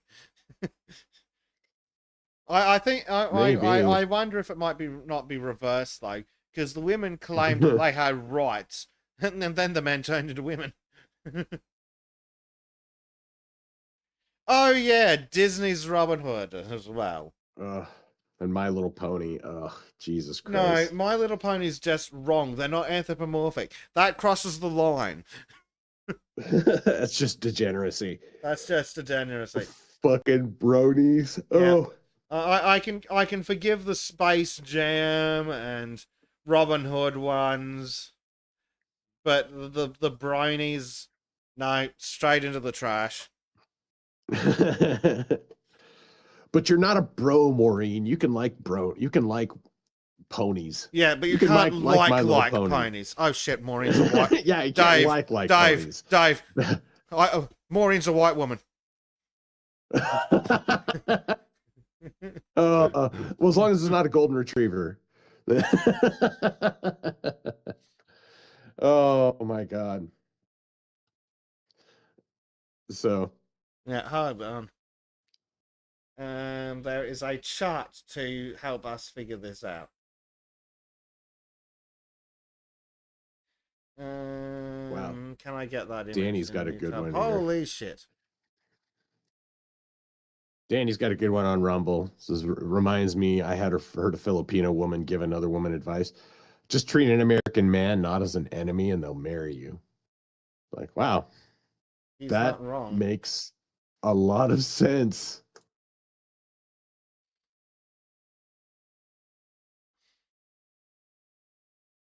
Open. Yes.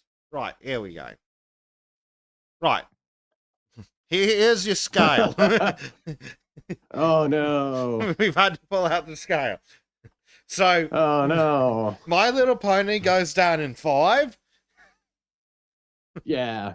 And 3's like 2 to 3 is borderline, and anything past 3's definitely out. Oh no. Why, Japan? Why must you do this?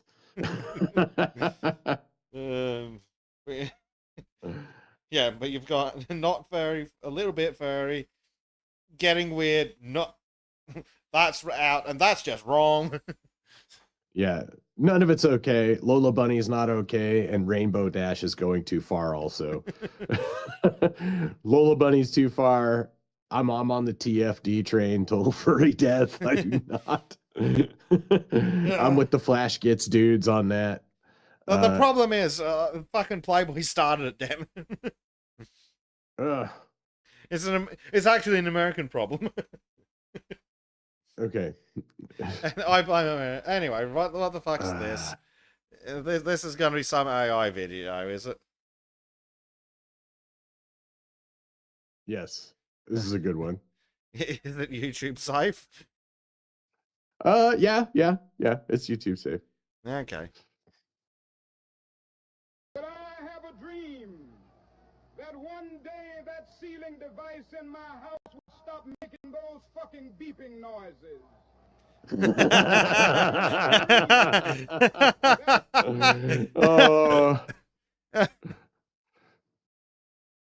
As much as I hate, the AI slop, some of these Sora videos are so fucking good. God, OpenAI are a bunch of cucks. Oh, those guys are fucking total dildos. Yeah. People can't take. Oh, that's awesome. Fucking losers. Wait, I gotta finish reading what that tweet says. I didn't see what I never read what the main tweet said. Which one are you looking at?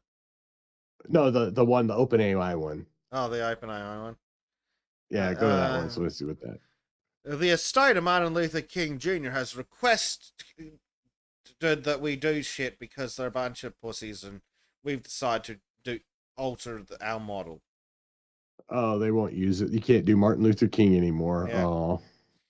Yep, authorized representatives of estate owners can request their likeness not be used as Sora cameos. Lame. Too late. There's already a ton of them. Yep. And Sora's not the only one.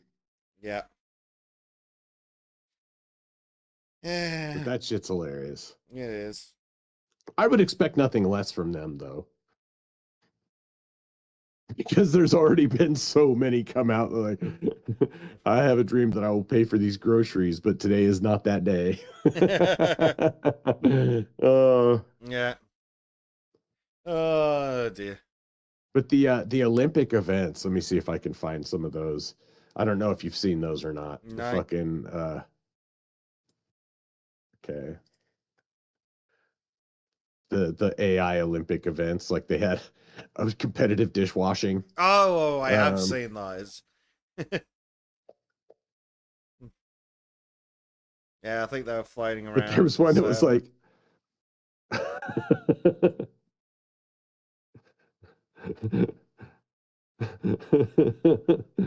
oh, okay.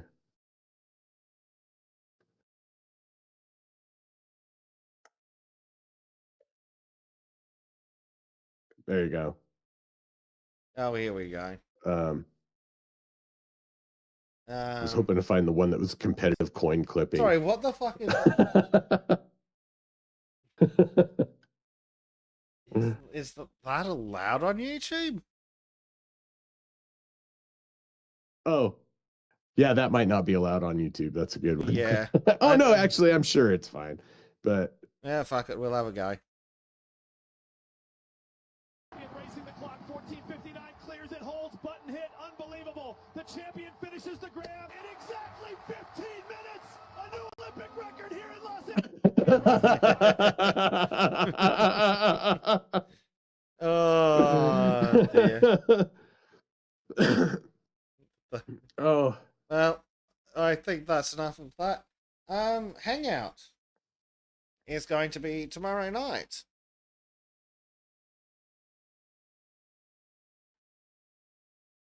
So tomorrow at Sultan's time. Yeah, Sultans. Words. Fucking.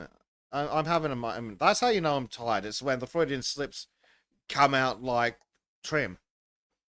Right. Oh, God. Now I'm in an Olympic AI video. You know what Dave's going to be doing for the next several hours then? Yeah. Yeah. But yeah, I don't think we've got anything else to announce other than Auto Circle this week. Yep, Auto Circle this week. We're talking about Americana bullshit and landscape painting. Albert Bierstadt. It should be a good episode. Nice. And I have figured out that if I remember to open up YouTube once again in the car, I can listen to the first half hour or so on the way to work, live. Nice. There you go. Yeah. That'll be so good. Yeah. Yeah, because it's like 9 o'clock your time, so it's 9 a.m. Yeah, it's morning 9 a.m. Which is a really inconvenient fucking time, but hey, it is what it is. Yeah. But it's fine. I mean, the time we get dicked around by time zones all the time here. Yeah, fuck time zones. Fuck time changes too. Yeah. So, but yeah, with that said. Yes. So on that note, that is all from us. So I guess we will see you all at the Auto Circle. Shadilay, everybody. Yeah. Shadilay, folks.